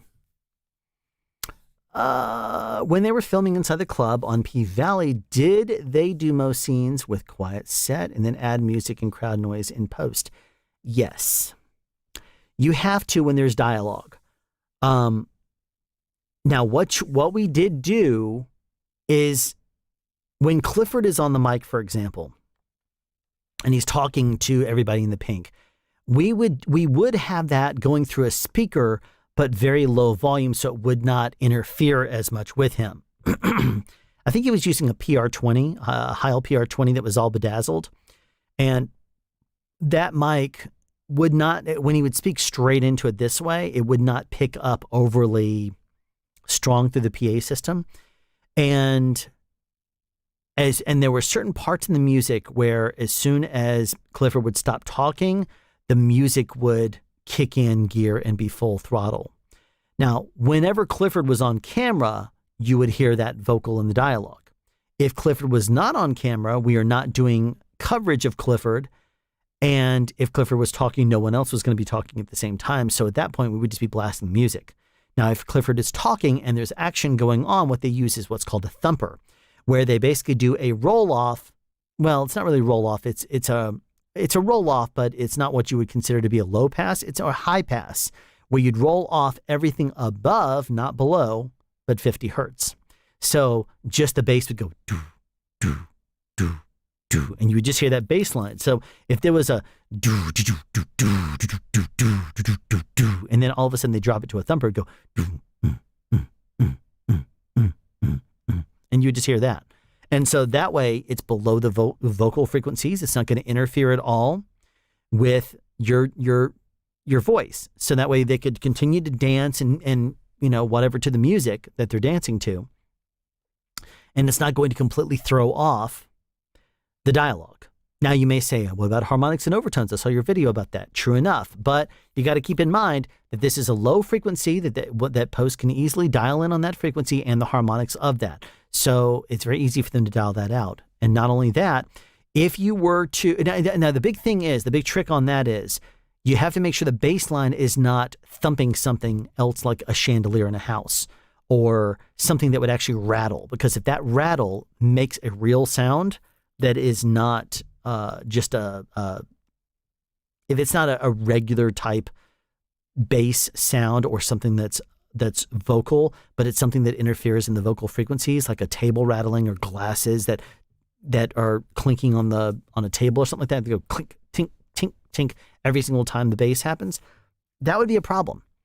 And another problem would be people's feet, which would go, constantly, or probably not glass on glass. That's dumb. But you know what I mean? Footsteps on the ground. So what I'll usually say is, could the background people glue their feet to the ground? And so the first AD will usually go over there and say, all right, background, we want you dancing excited, but just do not move your feet. And so that way, what they'll do is they'll be doing everything they want to above the waist, but completely not moving their feet. So that way they don't step back and forth. So if you ever see people dancing and they're not moving their feet from like a shot, usually that doesn't happen and you won't see that make it into a movie. But if you do, it's because it's for sound.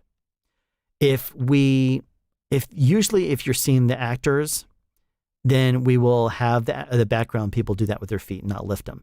If the actors are not on camera, then we'll say dance and do whatever you want to, however you want to do it. Because when we're going in for the coverage and when we're going to be using those shots for the actors, that's when we care about it to look right and sound right. All right, so there you go with your answer there. I was not a fan of the mango one. I got to try it. I want to try the multi-flavored Zip Fizz pack. I got all my coworkers hooked on it as well. Well, I'm glad to be a bad influence to you, eldest. It's awesome stuff. I'm glad to be here. I'm glad to hear that you're back at work. I am. It was only for 3 days. I'll tell you, the show I'm starting a week, like Columbus Day or the day after. That show is actually going to. It has. They require people in Zone A, which is the on-set position that's allowed to be within 6 feet of actors. They are wanting you to be. They are wanting you to get COVID testing 3 times a week, Monday, Wednesday, and Friday. And on Thursday of next week, we have a test trial. I just had to make a real quick note here. I got to post about something later. But I'm going to be on set next Thursday for the safety meeting and for a run through of how we're going to be doing things on set. But because I'm going to be doing that, I'm required, part of the show, to be tested 3 times a week. That means on Monday and Wednesday and Friday next week, even though we're not shooting, I will be on set. I'll drive in just to get my nose cleaned out on one side with the little Q-tip thing. And then they're going to run the test and then get the results of that. And we'll hear what happens. So next week, I technically have to do something work-related 4 days. Monday, Wednesday, Friday, COVID test, and then Thursday is our dry run. So technically, I'm working 4 days next week, even though it's mostly driving and getting my nose poked and then that kind of thing. So we'll see what happens. I like to change my interface. I use this number UR22, and my chain is mic, pre, compressor gate, UR22. I like the setup for voiceover podcasts, film scoring. Any tips? Mixboard. Zoom Low Tracks L or Rode Podcaster. Well, if you have yourself an interface, you can, if you're going live Globechop mic, that's when you would really probably see a benefit from a mixed track board or a Rode Podcaster, unless you need it for Bluetooth or to bring in people through chat or something. If you're just doing post work, though, do it in post. Just do whatever editing you were planning on doing, and you don't even need the mix board. Your interface will allow you to record directly in whatever those channels are if you set it up properly. but you don't really need a mixer per se if you go into an interface under most circumstances. Where's the video to make where's the button to make the video look good? Yeah, ping pong. Totally the wrong live stream for that. This channel, this live stream is not going to look good regardless. You don't come to this channel if you're looking for eye candy. I'm sorry. The ladies that happen to watch this channel, like all two of you, if any of you think I'm eye candy, then you should seriously go to a doctor. There's other channels for that. Let's see here. Click his nose. Oh, click my nose. Okay, you're answering the question. Just wrapped a show yesterday and exhausted, went late. Should have taken a nap. I did sleep a little bit last night, but by the time I got home this morning, took a shower, I noticed my wife and daughters were starting to get up and moving. I went and said hello to them, and by the time I laid down in bed, I was so tired that I didn't even want to, I started to lay down, and then I realized that I forgot something across the room. I was going to take my vitamins because I'm a big believer that you got to stay up on vitamins, especially during something like COVID time or normally flu, cold season. I think that it's very important to keep those up. So I was like, the vitamins are over there. I'll just sit here for a minute. I sat there for probably 15 minutes, brain dead, saying, get up and go do it. And my feet saying, don't you get on me. And so I basically had to basically say, you know what, feet, deal with it for 20 seconds, however long it takes me to hobble across the room with my hurt feet, because I was standing on a lot of concrete yesterday, man. And so exhausted. Finally, I took my vitamins, laid down, and by then I'd told ALEXA to set an alarm, 3 different alarms, and it was not long enough. That's the reason why I'm tired now. Still have my Zip Fizz here that I have not touched. Took off a wrapper, but have not touched it. Let's see here. That is not a socially distant activity. Oh, clicking my nose. That's what you're referencing. I know what I'm getting Alan for Christmas now. What is that? I want to know. Traveler's holiday travels hint. Truck stops always have food available. Yes, but I don't know if I necessarily want to go into a truck stop for food. Now, I will tell you this. Casinos and strip clubs, those usually have really good food if you go to them during lunchtime hours. I've never done either one, but I've heard that from multiple people. There are not casinos in Georgia, but there are definitely strip clubs all over the place because it's tops and bottoms free for all here in Georgia. Don't care. It's not like New York and LA where it's tops only. It's whatever goes here. And if you go into one of those clubs at lunchtime, you can usually order like a $7.99 T-bone or something. And it will be good because they want you to save your money to give it to the girls. That's what one of my friends who is very familiar with strip clubs, he says, yeah, the reason they do that is because they want you to spend money on the girls while you're there. They'll give you good deals on the food for that reason. They want you to tip the waitresses and they want you to tip the girls and buy dances and stuff. So that's what that's about.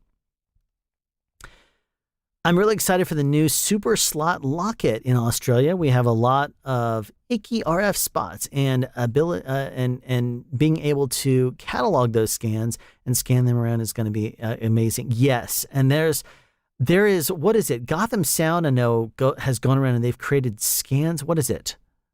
If you do a search for like Gotham Sound RF scans on YouTube or on Google, you'll find that they have like RF scans, Gotham RF scans or something like that. I forgot what it is now.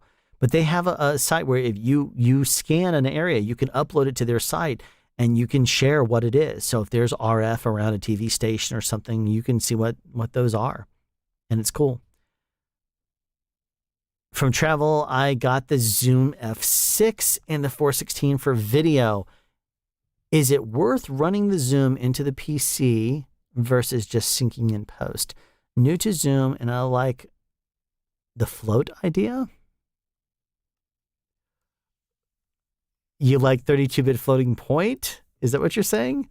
I hope you've watched my video on 32-bit floating point. If you haven't, you should. PJ says, don't get Alan started on float. Yeah. Jameson's Travels. If you have not watched my video on 32-bit floating point, please watch that. I go into probably the deepest dive you will ever see on YouTube about 32-bit floating point. It took months of me writing the script, researching it, finalizing it, rewriting it, finalizing it again, rewriting it again, and then shooting it, editing it, doing light animation, doing little things for it. It took a long time for that. As a matter of fact, I'll tell you what, I will post the link to it right here so you can see it. It's about 19 minutes long, but it is probably the most detailed video you will see on 32-bit floating point out there. So here's the link right there if you want to check it out. Now I will say this, to answer your question though, I always, if I'm syncing something, you know how video audio is not, you can do tricks now in post where you pluralize and stuff, where you will automatically phase align and sync. But the problem that you run into is the video does not match the sound on a lot of cameras. It will be about a frame off. It could be more. And so what I always do is the typical 3 claps at the beginning of all my videos, and that synchronizes it in post. And what I'll do is if my hands come together, the first frame that they start to clap, I will actually put my sound. If the sound has to align either slightly in front or slightly behind that point, I will put it in front of that point as opposed to behind. The reason I do that is because a lot of the times your brain will see something, but the processing that it takes your mind to actually make sense of the sound may take a fraction of a second, either from decoding it and processing it because it's a second language or because it's technical and it takes a second to linger there. I would sooner have my audio be a 50th of a frame ahead than a 50th frame behind picture. That's me personally. But that's usually the way I'll do a sync on that. Your last video on the long shotgun NTG8 at almost 40 feet high, I think I saw your subscriber count go up a few hundred after that. You didn't actually. That video, I looked before that video, and I had, I think around, my channel makes on average of about 9 subscribers a day. And that video, I've gone up about 40 since that video launched. I'm looking at it right now, the specs on it. I have gained 10 subscribers who watched that video and then clicked on it. So that's the exact number of subscribers I made for that video that watched the video and then clicked subscribe based on that video. I have 1,007 views of it so far, 90 comments. And half of those are mine because I always respond to people that comment. But it was a good one. I really liked that video. I started shooting that one in January, as I say in the video. And the footage with Mike Sal that was there with me holding the boom pole, I was trying to think, I've pulled out that boom pole in the past. And whenever you go vertical with a pole like that, they get wobbly. That's just the nature of boom pole. But if you go horizontal with it, then it bows just a little bit and it settles. If it's vertical, gravity will take it one way or the other and it will wobble. And if the wind is hitting it at all, even slightly, then it's going to wobble it all over the place. And by the time I put it on the end of the QDS, man, that thing was all over the sky. I could show you, as a matter of fact, I tell you what I'll do.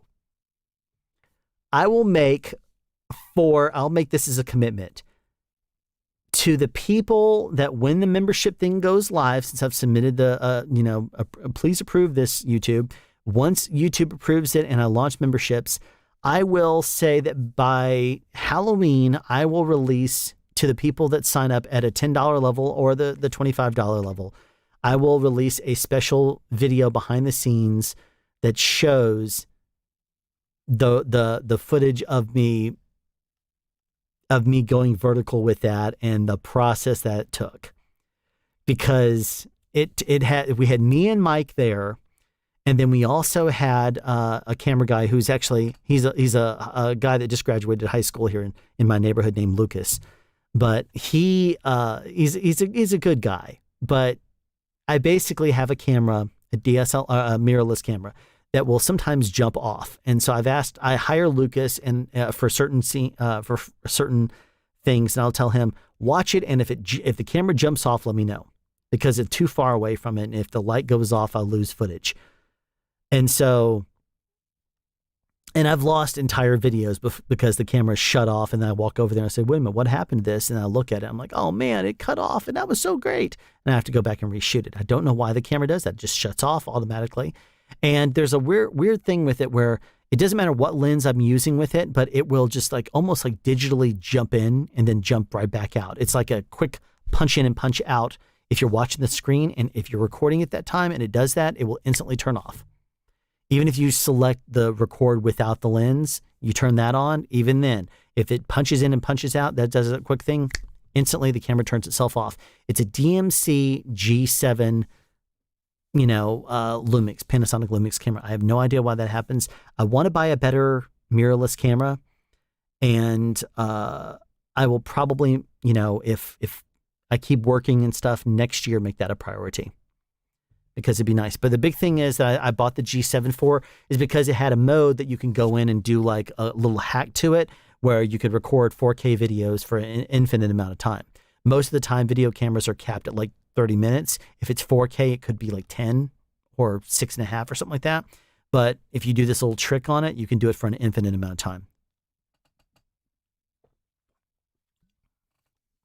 So I could run it into the C200 as a line, and I'll watch the video. Okay.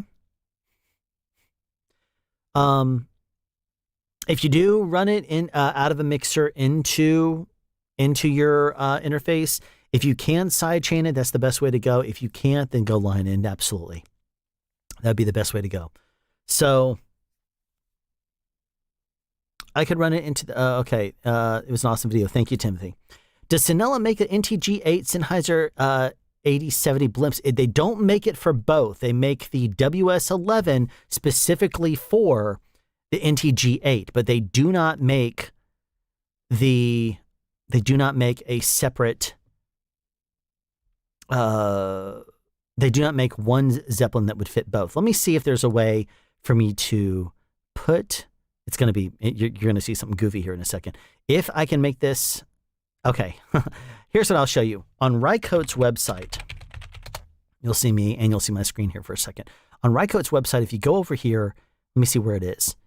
It's under, you could do a lookup. Search by microphone, there it is. So under accessories, search by microphone. If you do a search for NTG8, it will pop up Rode NTG8. You hit on that, it says the WS11 kit. So you'll see that exact kit that I showcased in the video. Now, if you go back, we'll go back and do the exact same thing again. And then if you do a search for 8070, MKH 8070, right over here, Envision BH, that's the one they recommend. Now, I do know, up to 500 grams, I do know somebody who has his 8070 inside of a blimp. Here's what we'll do. We'll look it up. I'll see, because I know NTG8 specifications is 500, because I just got through doing this video, NTG9. I need to get my head in gear. I'll take that zip viz here in a second. It's 559 millimeters long. Where is it? Let's just go to Sweetwater, sure. Doesn't have it there. All right, Rode, where are you? Rode's website. NTG8. Their specs. Okay, the dimensions are 559 millimeters long. So let's now look. Let's go back to Google, and we'll do a search for Sennheiser MKH 8070. Let's look at the dimensions on that, because if it's around the same, sure, accept all, whatever. Where are your dimensions? Because I do know somebody that, a guy named Chris, that has his inside of a Zeppelin.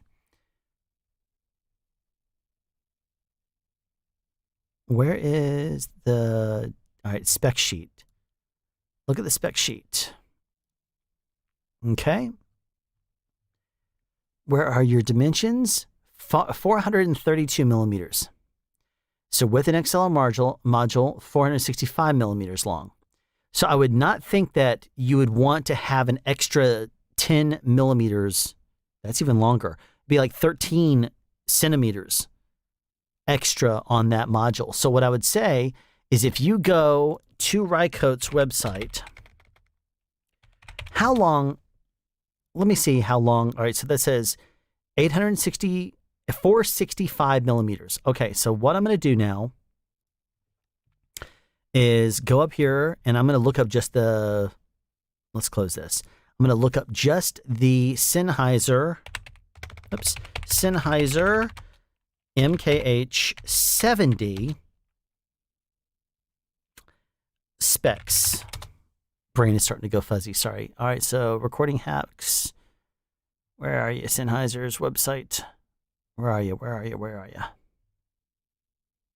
Oh, what do you know? It's the top thing. Okay, specifications. Okay, we're going to have to go down here again and look at their spec sheet.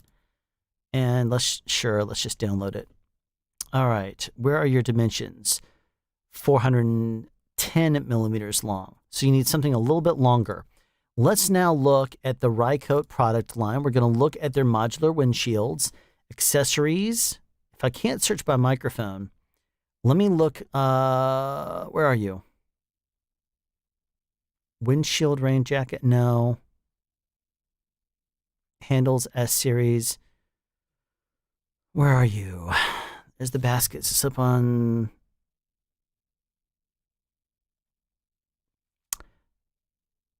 specialized systems. Boom shock mounts. Oh, wind jammers. Okay, here we go. Not the micros, wind jammers. Let's look. Oh, those are for lavs. I clicked the wrong thing. Oh, but it took me to the Cyclone. Okay, cool. Where are you? Sure, let's go to learn more. Show me the Cyclone, even though I'm not actually interested in it. You don't have breadcrumbs for me to get back? Okay. Breadcrumbs are the little things that show you, like, you click here, then you click here, then you click here, then you click here, and it takes you where you. That's the CMIT 5U Shep's mic. So let's see. Product reference site? How about that? Search by mic, search by location. Let me just go to their site, and then I'm going to search for Windjammer, and we'll just do that. Windjammer, and see what pops up. Modular windshield kit. Okay, where are the different models? When we start to get to the longer one, the WS5, WS6, WS8, WS11. Let's look at the WS8 and see how long that one is. So for 544, this one would probably, 466 to 544, this would probably be the one you want. How long was that, Mike? The 8060. Let's go back and look at the... Okay, Sennheiser MKH 8070. And then I'll click here, and then I'll go down to specs again. And then we'll click on spec sheet, digital. All right, where are you? All right, so 465. And the magic number here is... Where are you? Where are you? Where are you? Where are you? I know I just saw it. You're probably screaming at it. 466. It's close enough. Okay, if you want to... All right, that's the WS8. Let's go back and we'll look at the...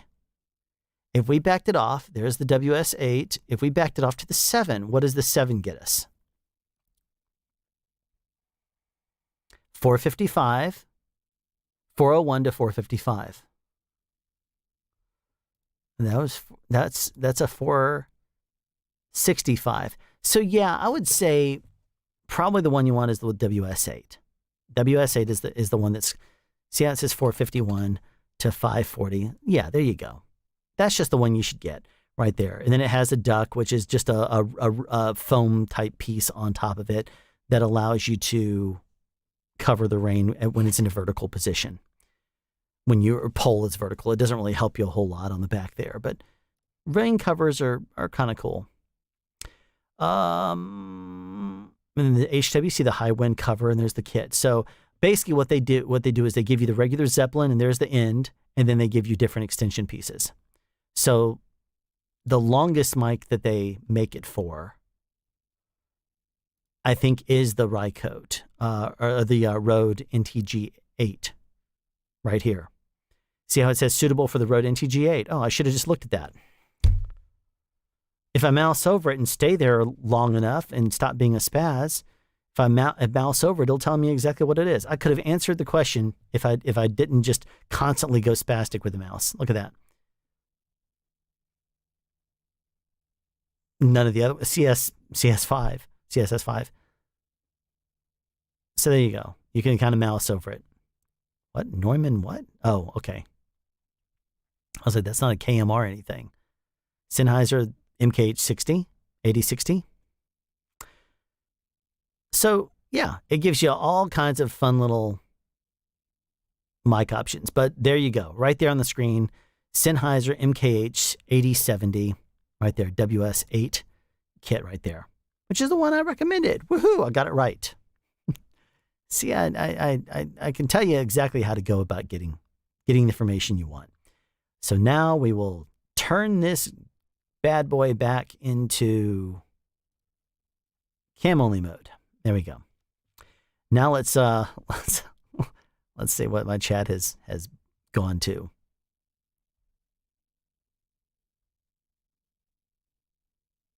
Where is it? Okay. Are you structuring it like Michael Wynn is?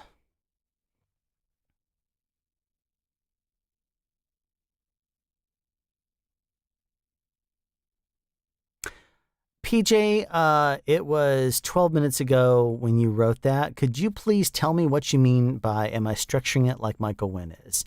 I'm not 100% sure what you mean there. I'm sure that it's just partially me being tired, partially me just not paying attention. I just don't know what you're talking about there. Sorry. You could look in the Sony A7, A3. Yes, but then I also do not have that kind of money to spend on a camera. I would much rather buy random weird sound things to destroy or test or whatever. I mean, I'm a very weird YouTuber. I basically, when I do my YouTube stuff, I will buy random things and I will do random things with that stuff. Like my ribbon microphone video is something that I spent like almost $400 on microphones and I destroyed them. And the last time I looked at that, I think I made $1.91 off of that video. So perhaps in 40 years, I will have made my money back on it. Who knows? It'll be funny. But that video was good fun. Oh, am I structuring the channel memberships? I don't know. I don't know what Mike's done with his channel memberships. I haven't clicked on the button. I'll go to his channel real quick and look at it. It depends. All I'm planning on really doing is a couple of. I'll be releasing like behind the scenes pictures maybe. I'll be doing like behind the scenes videos occasionally. I'm not going to really do anything on an extremely routine release schedule simply because if I do, then it will take away from my real content that I do. And I'm about to start another show, so it's going to be long hours. But let me I'm on his channel right now. I'll look and see what his memberships look like.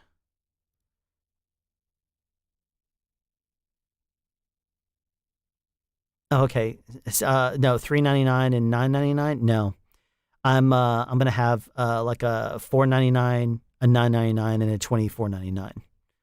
I thought about doing a like extreme to the max because there's some people out there that have told me in the past that that if I got it, set a high amount and they would do it. But I don't want the channel. I don't want you, I mean, I have other plans for sound speeds. I have some ideas and some inventions. I'm going to get some patents on, and I want to create some stuff eventually. That's one of the reasons I'm building the whole brand recognition thing.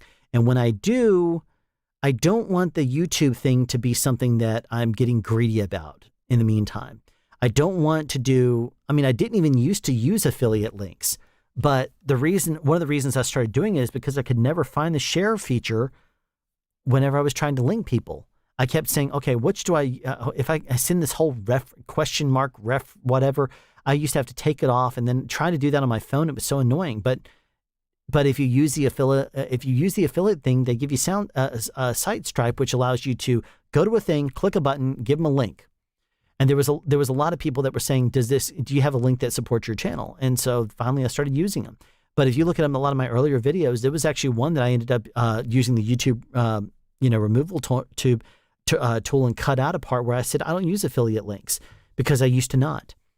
And then it was pointed out to me that if I did use affiliate links, it doesn't affect, you don't have to push them. You don't have to really force them down people's throats or anything. But if you use them and it brings you in a little bit of money, you can actually use that money to make the channel better. Either buy cameras, buy other sound things. I could use things, buy other gear to compare. And I said, actually, that's a good point. So because of the combination of elements there, I ended up saying, okay, well, I'll go ahead and do that. So to answer your question, no, I'm not set up like that with Michael Wynn's channel.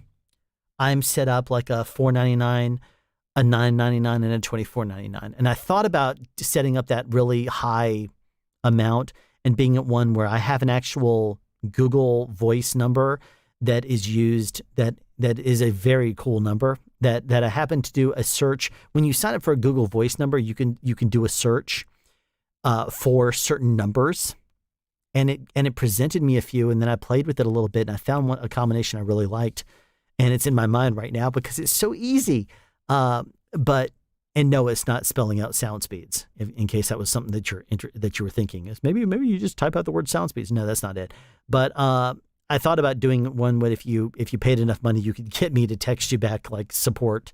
If you had a tech support question like on set, you could text me and I would respond back. But I'm not going to go there because it's the last thing in the world I need is to be bothered when I'm on set. I don't mind if it's a colleague or somebody one of my friends, a sound friend, but if it's somebody saying, hey, I'm connecting up, just because I don't want you to get preferential treatment or, get an actual phone number for me and start pestering me while I'm at work saying, this XLR here, if I plug it into my interface, it's not working. How is this not working? If I turn on phantom power, is that going to help this dynamic mic? No, it's not. Stop.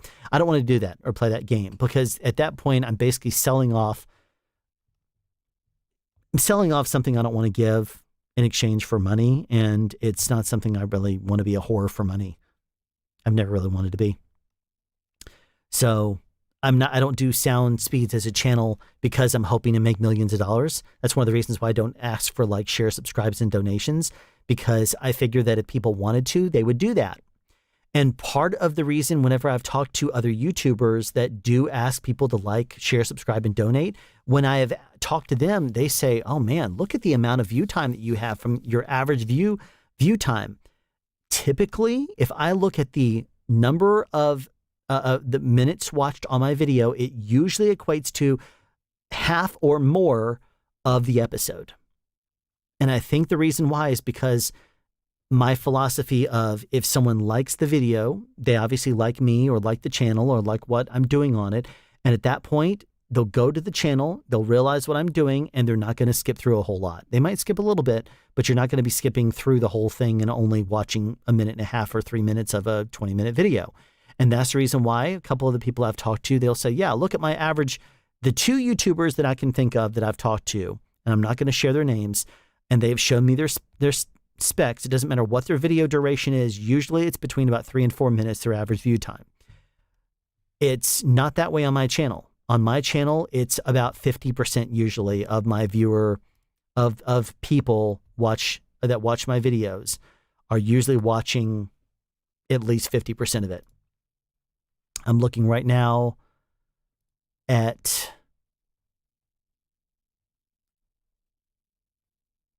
My average time, where is it? I'm looking at the one for the NTG8 and Roku WS11. So average view duration for that video was 8 minutes and 10 seconds, which is 46.8% of the video. That's actually low for my channel. So I see people do skip to a couple of different points. They skip to about the point when I start doing the test. It goes down gradually, but most of it, there's only a small part of it where the viewership of my entire video is below 50%. There's only a small little part of it on this arc, and I'm not going to share this screen because that I'm looking at right now, but that tells you the information you needed to know. It's usually extremely high. Like my average view duration is 8 minutes and 10 seconds on this video. On the previous one that I did, let's look at that one real quick. Or let me just tell you what that one was, which is cabled or wireless boom. Oops, hit the wrong button. That one, analytics, average view time has gone down. Okay, so it was at like 54%, but now it's got more views now than it has in the past, but it's still at 8 minutes, which is now 39.2%. It was higher before. It was at 54% for the first like few days. The Dan Dugan video, that one was low, but the average view time of that video right now is still over 20 minutes. So it's not that bad. I mean, it's still people watching less than a third of the video, but people are still watching it for an extended period of time. And that's usually the way it is on my channel, is people watch my channel videos longer, which is probably because I don't beg you guys to actually be here and watch. Let's see here.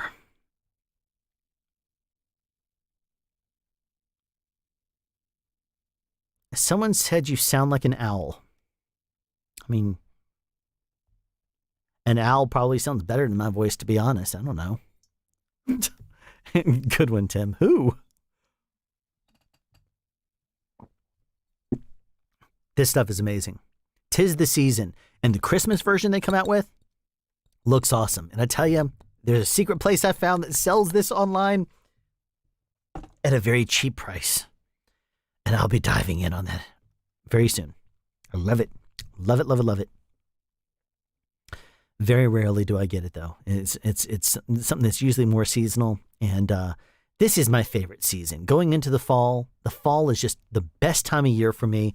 It is cool weather. You can light a fire in the fireplace. A few years ago, we had actual snow at Christmas time, which is quite amazing here in the South. That's the only gap I really have to see my family and be with them. And we usually make the most of it and have a lot of fun, because when I'm off, we usually make it count. Like last year, we were for Thanksgiving. On Thanksgiving morning, I had just wrapped the day before on the show I was on. I got home that evening and cleaned up a few things, packed up the rest of my stuff, and I got up at like 3 a.m., drove down to my sound mixer's house because he lives closer to the airport. I left my car out front of his house for a few days, and I Ubered over to the airport, flew to Orlando, and we went to Walt Disney World through December 1st, which is that Monday. I was there Thursday. We were there Friday, Saturday, and Sunday. Sunday last year was actually my birthday. And that evening, I checked out of the hotel. I took an Uber to the airport, the Hyatt, I believe it is, at the airport, because it is inside the airport, the airport itself. I went and checked in.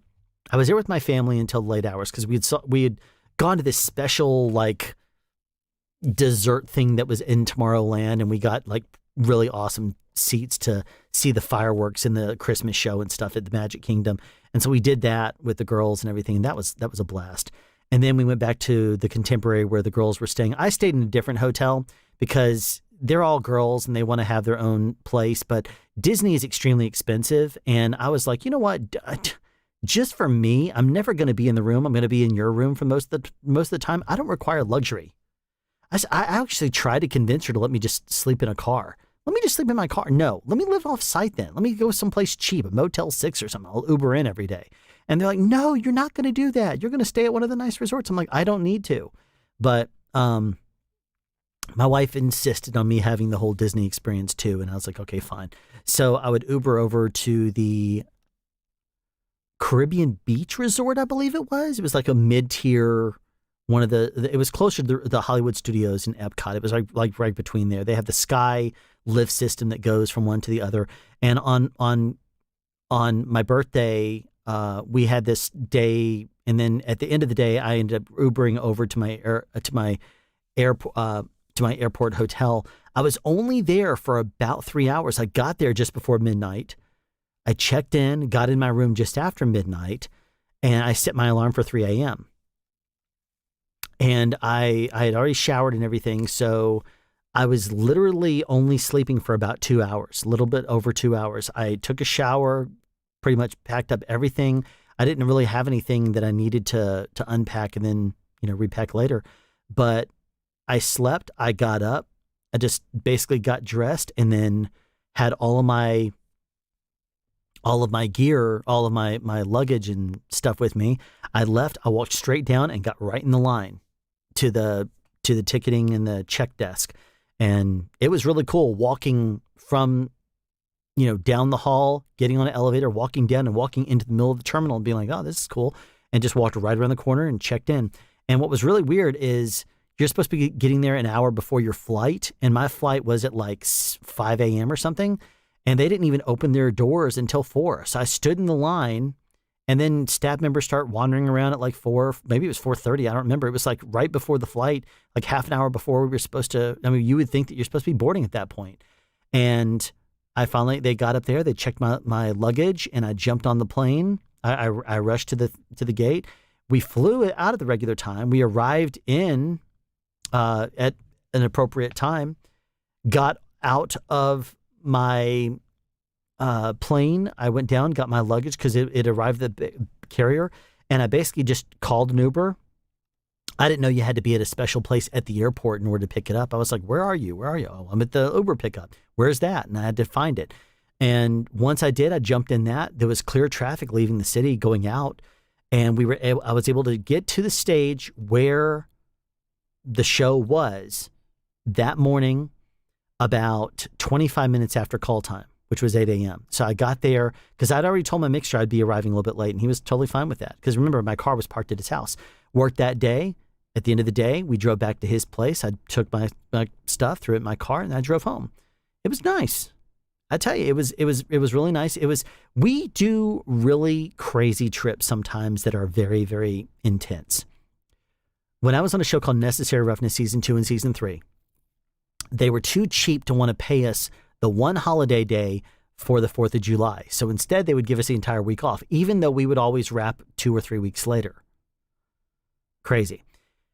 But so I ended up, both years, me, my wife, and my 2 daughters at the time, we ended up taking a road trip.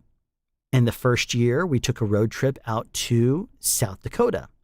And the second year, we took a road trip out to Salt Lake City. Now, taking a road trip with smaller children, you might think is not fun, but they were fine because they would always, have activities to do. They would, we had a little, back in those days, you'd have the little, they didn't really have devices they would play with, even though I think they did even, but they would have like a little fold up DVD player, video player that would have the screen, and you put down a little seat thing between our armrests, and we would drive, and we would leave the morning after we would wrap on a Friday night. Sometimes it would be an overnight or something like that. And then we'd leave in the morning on Saturday. We would drive until late evening. We'd only stop for gas or for, potty breaks, as we would call them. And then we would continue to drive. And then we would get back in the car, and we would drive the next day too. And we would arrive in the late evening, usually around dinner time. And we would have a nice dinner, go to sleep, and then enjoy ourselves for maybe 5-6 days, and then drive home. And because it was at the other side of the country, it was a pretty decent drive. I mean, you got to see some really cool stuff. And what's really neat is you drive out of a pretty urban area like Atlanta, and then it gets to be kind of suburban area. And then it gets to kind of be more more rural where it becomes more farmland. Then it becomes like cows and animals. Then it becomes more fields as you go towards the Midwest. And then it suddenly starts thinning out. And then you start to see more sand appear. Then you start to turn into desert. Then it starts to turn into some really wicked deserts. And you're passing even more farmland. And then you start to see, buttes and mesas and,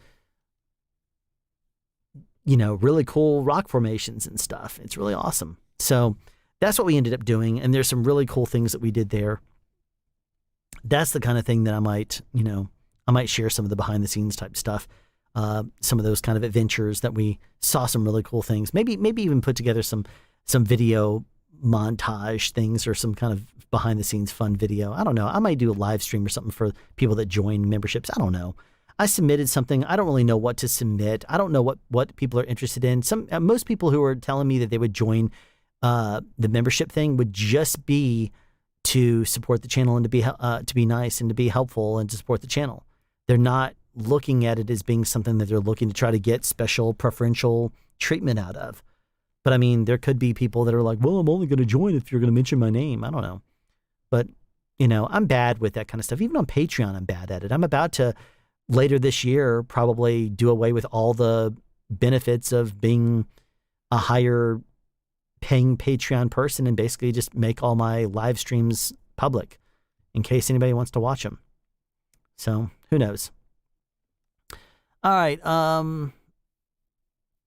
Or I look into an external video recorder. Yeah. Channel memberships. Yeah.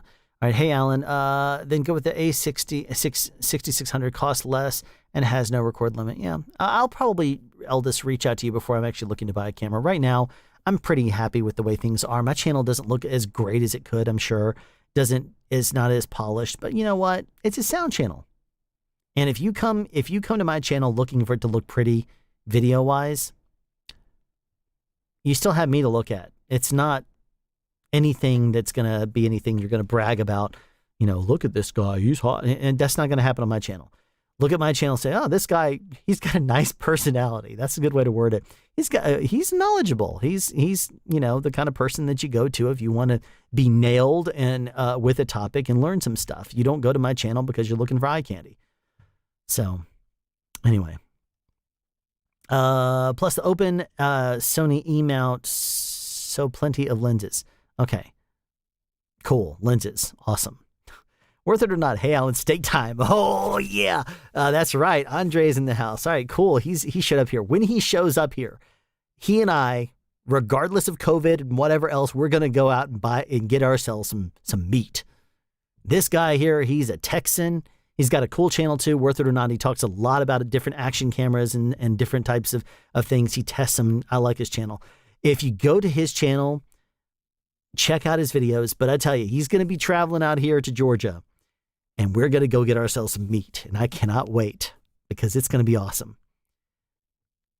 I have a drink for you. You should try Izzy's. What are Izzy's? They are a soda. He doesn't do fizzy water. You know what? I don't mind fizzy water. I just had the ginger beer. Try Q ginger beer. They make it spicy. Q ginger beer.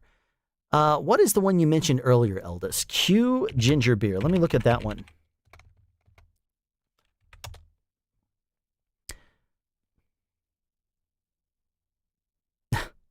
Okay. Some of those are kind of expensive, but let's see. If they're that good, I may at least try them. The bottle looks cool. Let's see. Our mixers cocktail recipe. I'm at least going to keep this channel. Everything's a channel now. What did you say earlier, Eldest? There was a flavor you said I needed to try of ginger beer. It was something. I'm scrolling up through and looking. Thanks again for that super chat. It just popped up there, Timothy. I'm going to thank you again for that. Let me see. Where is it? Not the 32-bit floating point conversation. I don't know. It's up there someplace. I don't know. Eldest, if you're Fever Tree, there you go. I figured if I vamped on long enough, Fever Tree ginger beer. There it is. Okay, so Oh, it's at Target. Or Target, as my grandmother says. Okay. And it's also, oh, you know what? If it's at Walmart, we have a Walmart around the corner. We have a Target around the corner, a little bit farther away. Fever Tree, I'll leave this tab up so I'll see it, and that'll remind me to try to grab some. Cool. Did you say that stuff was spicy? Because if it's spicy, awesome. I'm definitely there. I'll try it. It's also cheaper than the Bundaberg. What is this? Bundaberg. That's the stuff that I love this time of year. Okay, so I'll give that a shot. You have one right now. Well, good for you, little single man. Tiny bits of ginger floating in it. I make a really good crystallized ginger. I use Alton Brown's recipe for it, which I discovered a few years ago, and it's really good. You basically they take the ginger that you make the mixture of it, and you stir it on the oven until it evaporates into the ginger. You prepare everything a certain way. It's not that difficult to make, and you stir it around and you do it until the last little bit is where it gets most exciting, because the water as it bubbles, the sugar becomes more and more concentrated as it evaporates out the water. And the last little bit, as you're stirring the ginger around, it turns into more and more of a crust type stuff that gets around the ginger, and then you have to remove it from the heat as soon as the water evaporates completely. And you continue to toss it, and then you let it cool, and then you can take out the pieces of ginger, brush off the excess sugar and put it in a thing, and it is so good. He makes a wonderful recipe, and when I make it, it's great. It's not that difficult to make, which is why I'm able to do it. And my wife does not like the smell of ginger. So usually I will only make it this time of year usually, and only if she goes out of town for like a day or two. I will schedule it the first day of 2 that she's gone. I'll usually make that day because she has a sharp nose. I will usually make it the first day she leaves so that way I can open up all the windows in the house and air it out, and it's cool air coming in. It's not going to be bugs and stuff. I'm not letting in every bug from outside because it's going to be cool air. And it's going to be really, really a good temperature outside. It's going to be nice, good feeling, just wonderful. And it's going to air out all of to the point where my wife comes in and she's like, what'd you make? And I'll say, crystallized ginger. And she's like, when did you make it? And I'm like, yesterday morning. Okay. Because she knows that I'll do it as soon as she leaves. And if I make it the same day or something, I'm in trouble. But she's rather tolerant with me and my antics, especially if you watch any of my videos like the one I did on Gollum juice, where I made Gollum juice in the kitchen. Again, with that video, she was out of the house. I think she was visiting her mom that day, but that didn't require me really making anything that was going to stink up the house. She might have just been upstairs, because I remember the kids came home from school on that video. And the day I made for the Sound Speeds podcast, I tried to make Zip Fizz gummies, and I have, as part of that video, at like 30 minutes in, I have my attempts at making Zip Fizz gummies in the kitchen. I am not a chef at all. Now, there are a couple of things that I know how to make, and if I make them, they're crack. They're really good. Crystallized ginger is one of them. Another thing that I can make and make very well is fresh market ground beef hamburgers. I have a really good recipe. I take it and I have a mixture that I'll put together with like Worcestershire sauce and stuff. And you make a big old thick, don't overly, compress it, but you get it and you make a nice horizontal type thing. You push a dimple in the middle of it with your thumb, and then you pour it like Worcestershire sauce and some pepper, and you add some other things that I could tell you about later if you were interested, and let it sit there and marinate in that inside the fridge for as long as you want, like, 2 or 3 hours, 4 hours, something like that. Then when you take it off and you put it on probably medium, most people say put it on medium high heat. I usually put it on medium heat and cook it longer, and it cooks all the way through better. But the trick is also you only flip it one time. You don't flip a burger and then flip it again, then flip it and flip it, keep doing it. What you do is you make a thick burger and you cook it, and then once it's you're pretty happy with it, it will fatten back up. The juices will actually fill up that dimple that you made.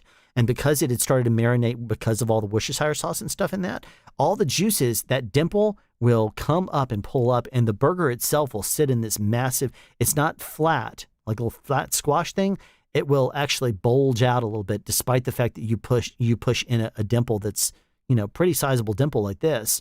I mean, it looks almost like a donut. I mean, you press it a good halfway, if not more, into the patty. And then by the time it marinates in there, there's really only a little bit of juice left. And by the time you put it on the grill and that fattens back up, that thing fills up with juice to the point where you bite it and juice comes off. And you're like, oh, this thing is so good. It's amazing. I love those burgers. Those things, the fresh market meat, it's hard to cook it bad to begin with. But man, you come over if you're ever in town, eldest. Chris Van Brackle is in here now. Blenheim's ginger beer, though, made in Rock Hill, South Carolina, is awesome. Buffalo Rock. I did a feature that's now on Amazon called Devil All the Time. And I was out there with Jake Slaney last year. And Buffalo Rock is big time in Birmingham. And I tell you, it is. Buffalo Rock was one that my grandmother and my grandmother and grandfather had a whole lot when they were out there. And they grew up in Alabama. And it's one where if you can get that stuff is really good too. Okay. But I've just marked that one, Chris, also. So that way I will make sure that I try it. I have all these ginger beers sitting here. I'll be grabbing those. Gollum juice. Those filthy sodas. Yes. Cool, Mark. The thing about it is, Gollum juice is what Andy Serkis used when he was playing Gollum in Lord of the Rings, when they were shooting that in the late 90s.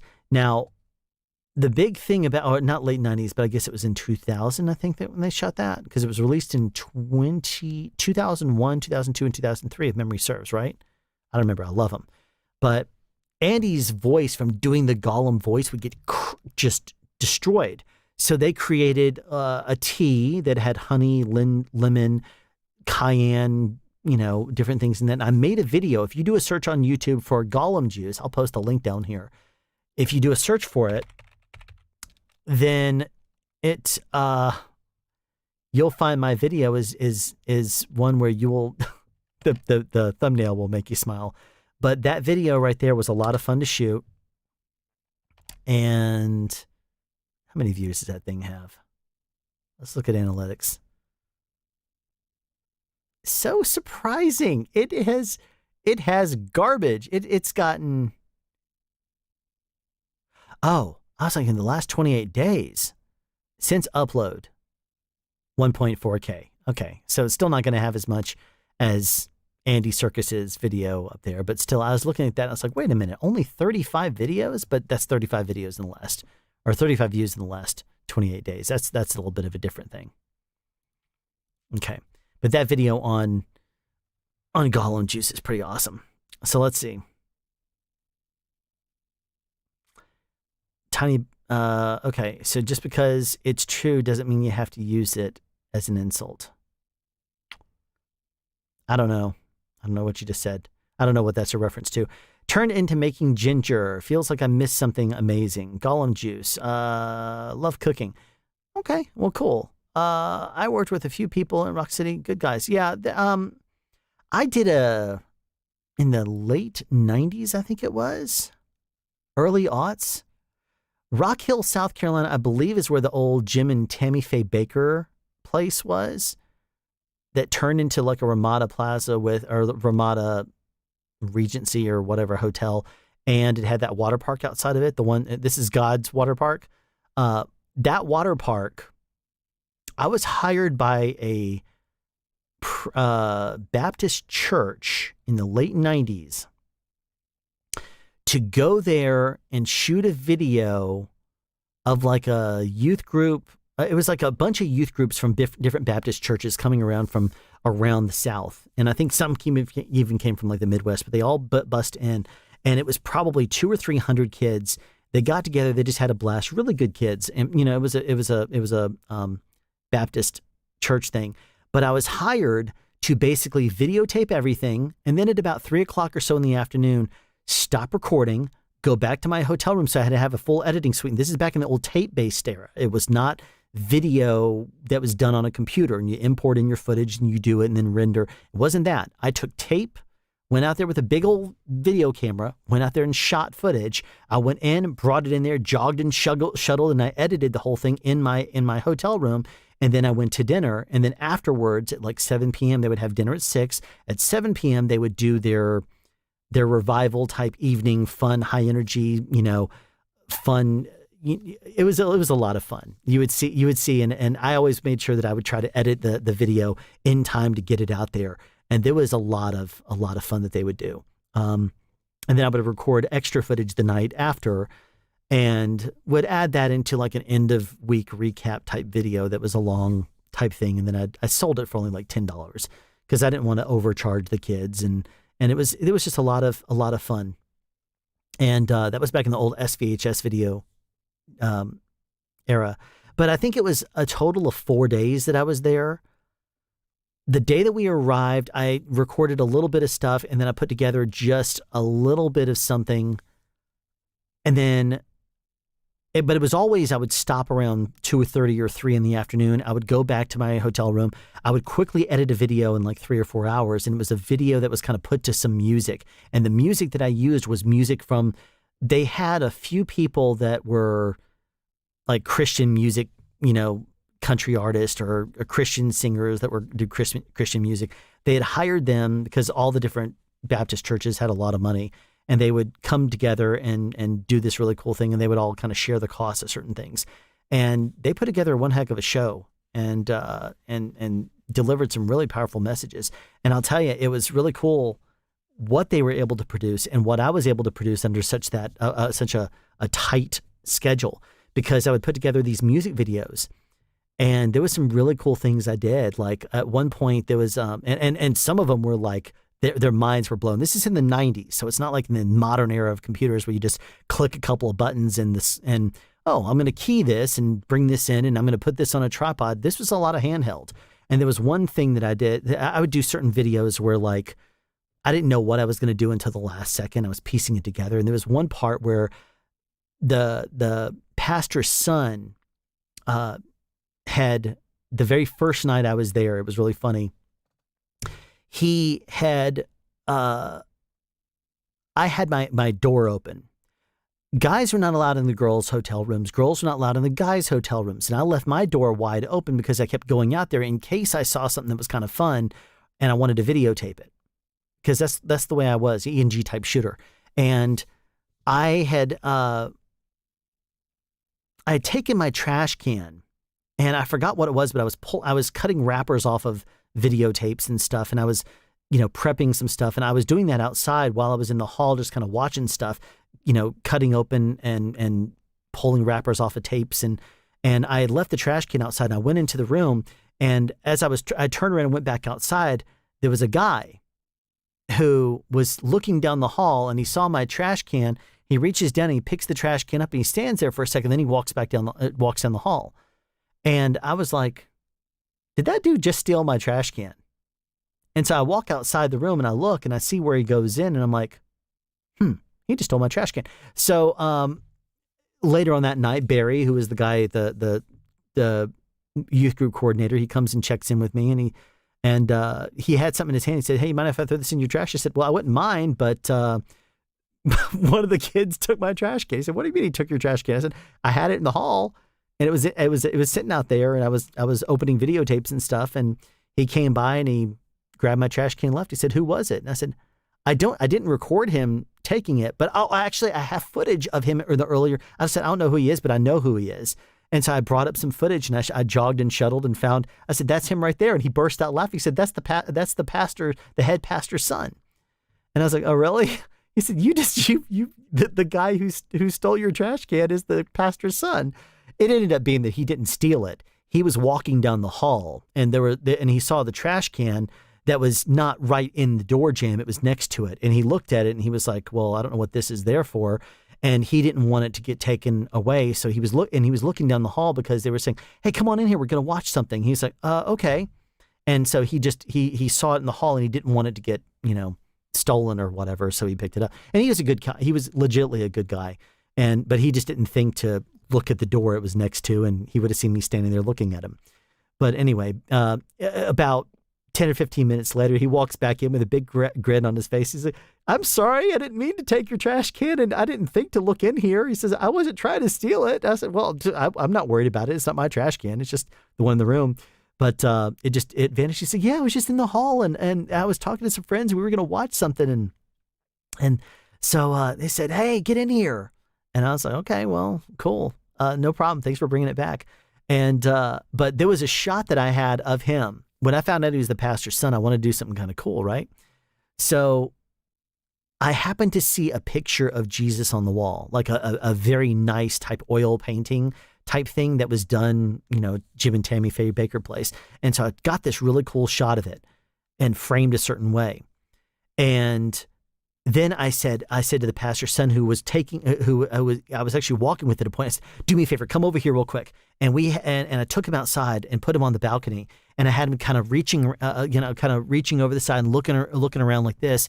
And then I had him kind of look up into the sky back away from camera. And when he did, what I did is there was a very blue sky that day. So what I did is I keyed out the blue sky and I faded in just faintly that picture of Jesus, just faintly in the background. And when I played this video that evening, the whole entire place went, "Oh," and then they all burst out in cheer. And I tell you, from that video, from that little technique right there, I probably just won the hearts of every single person in that entire group, because they turned around and hired me for, like, as soon as that thing was done, they hired me for another event. And that was pretty cool. They're very good people, and they took good care, and they didn't mind paying, for creativity and paying for something. What's funny is I was only like 2 or so years older than the seniors. I was in college myself, and I was, freelance videographer, and, worked at a video production company for part of that time. But there was a lot of fun that I would do on freelance jobs like that. And taking me to Rock Hill, South Carolina was one of them that was really cool. You said, "I could make some and send it to Alan. So you can make me what? Gollum juice? What are you talking about, eldest? I don't know." Nautical, "Hey man, long time lurker. Question: how accurate are self-noise specs?" Oh, S-Mic 2 comes in quieter than its longer brother, which shouldn't by spec. Makes me doubt spec sheets. Okay, here's the thing. Nautical, sorry you asked this question like 13 minutes ago. Hopefully you're still around to hear this. Spec sheets, you got to keep in mind that a lot goes into a spec sheet. And no, I'm not going to get into one of my spec sheet rants, but microphones are tested at a distance of about about 1 meter off the mic. So like impulse responses and stuff like that, frequency responses is tested at that distance. That's not where you use a microphone. So I don't find the frequency response graph to be accurate when it's tested at a distance of 1 meter. So there are other specifications that are done typically different ways depending on the manufacturer. Now, Deity, I'm not 100% sure of their exact way, but you got to keep in mind, different microphones have different frequency pickups.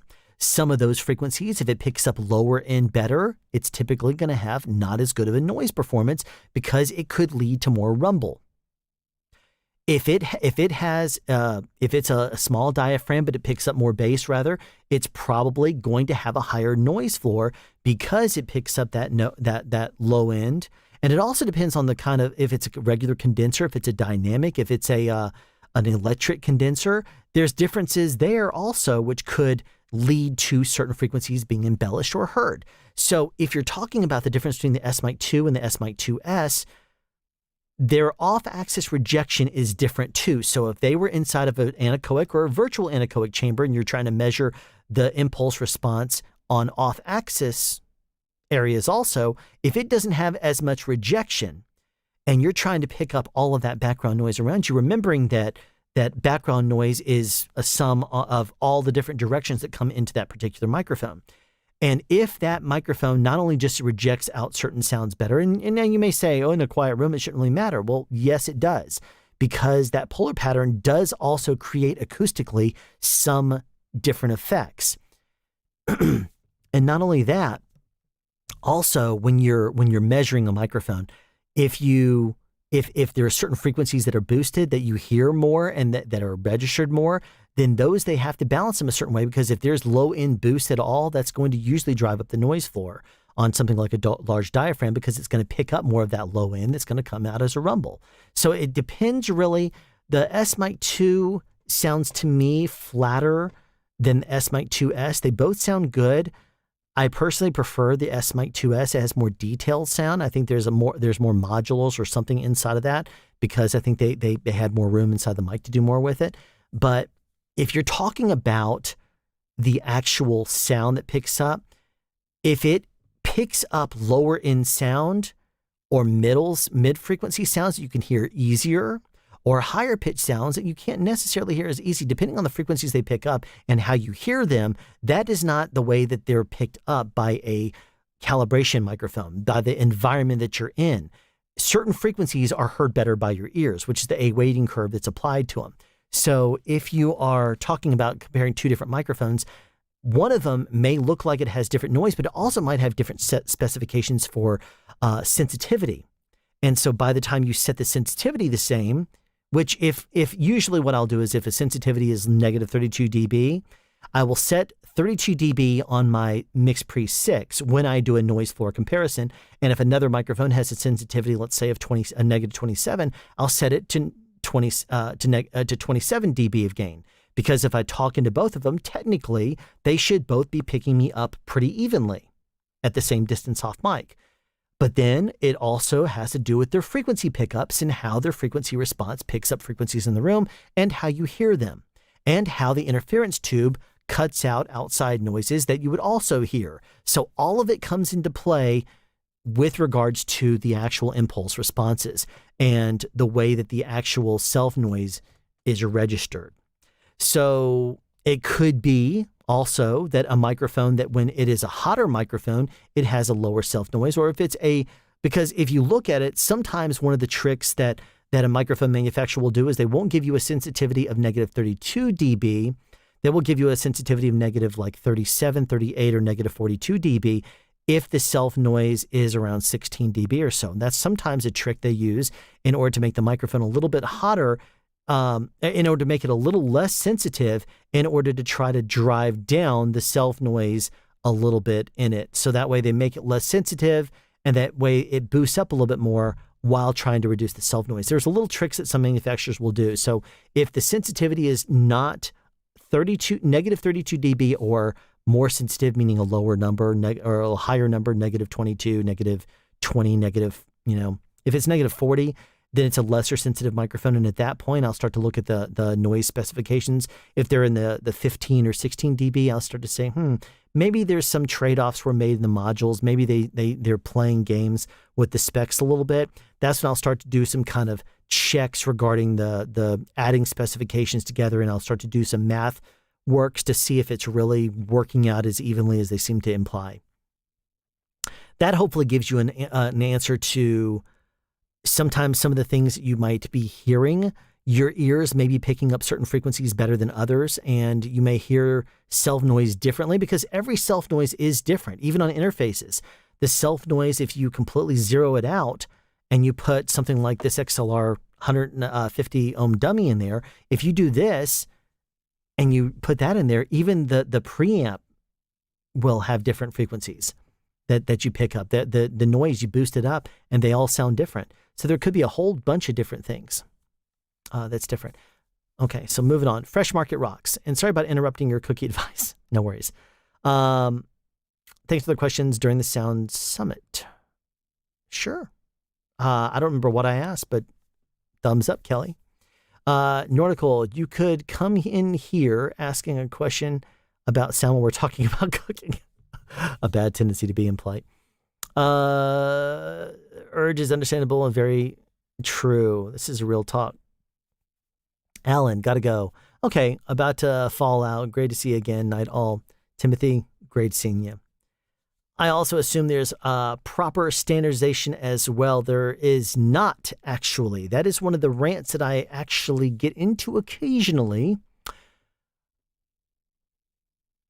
And of course, since I was bound by the story, thanks a lot for the answer.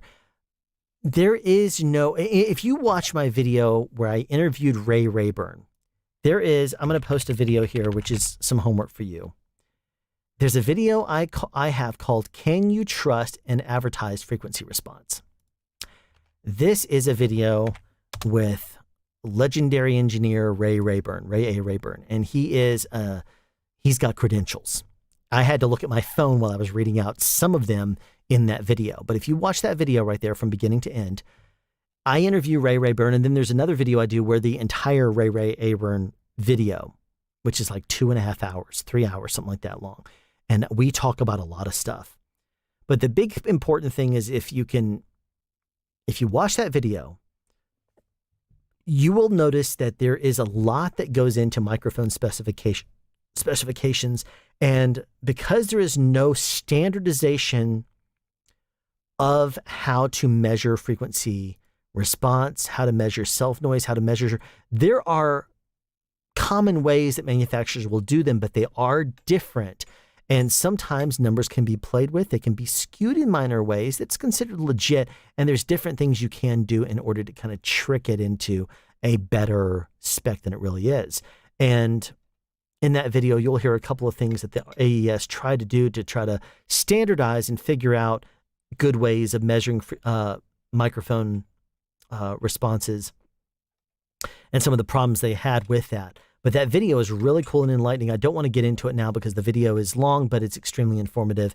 And Ray can do a far better job of explaining it than I can. Even though I understand the cliff notes and could explain it to you, I think it's better for you to hear from Ray because I ask questions that go straight into his answers and stuff. It's really good. It's a really good time. It's a lot of fun in that video.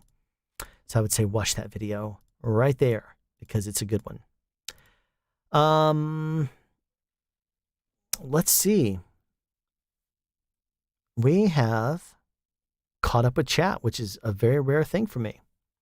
It is the last question that popped up there was 4 minutes ago. And I've caught up with chat. I don't know. I started off so tired because I had worked 17 hours last night on a show.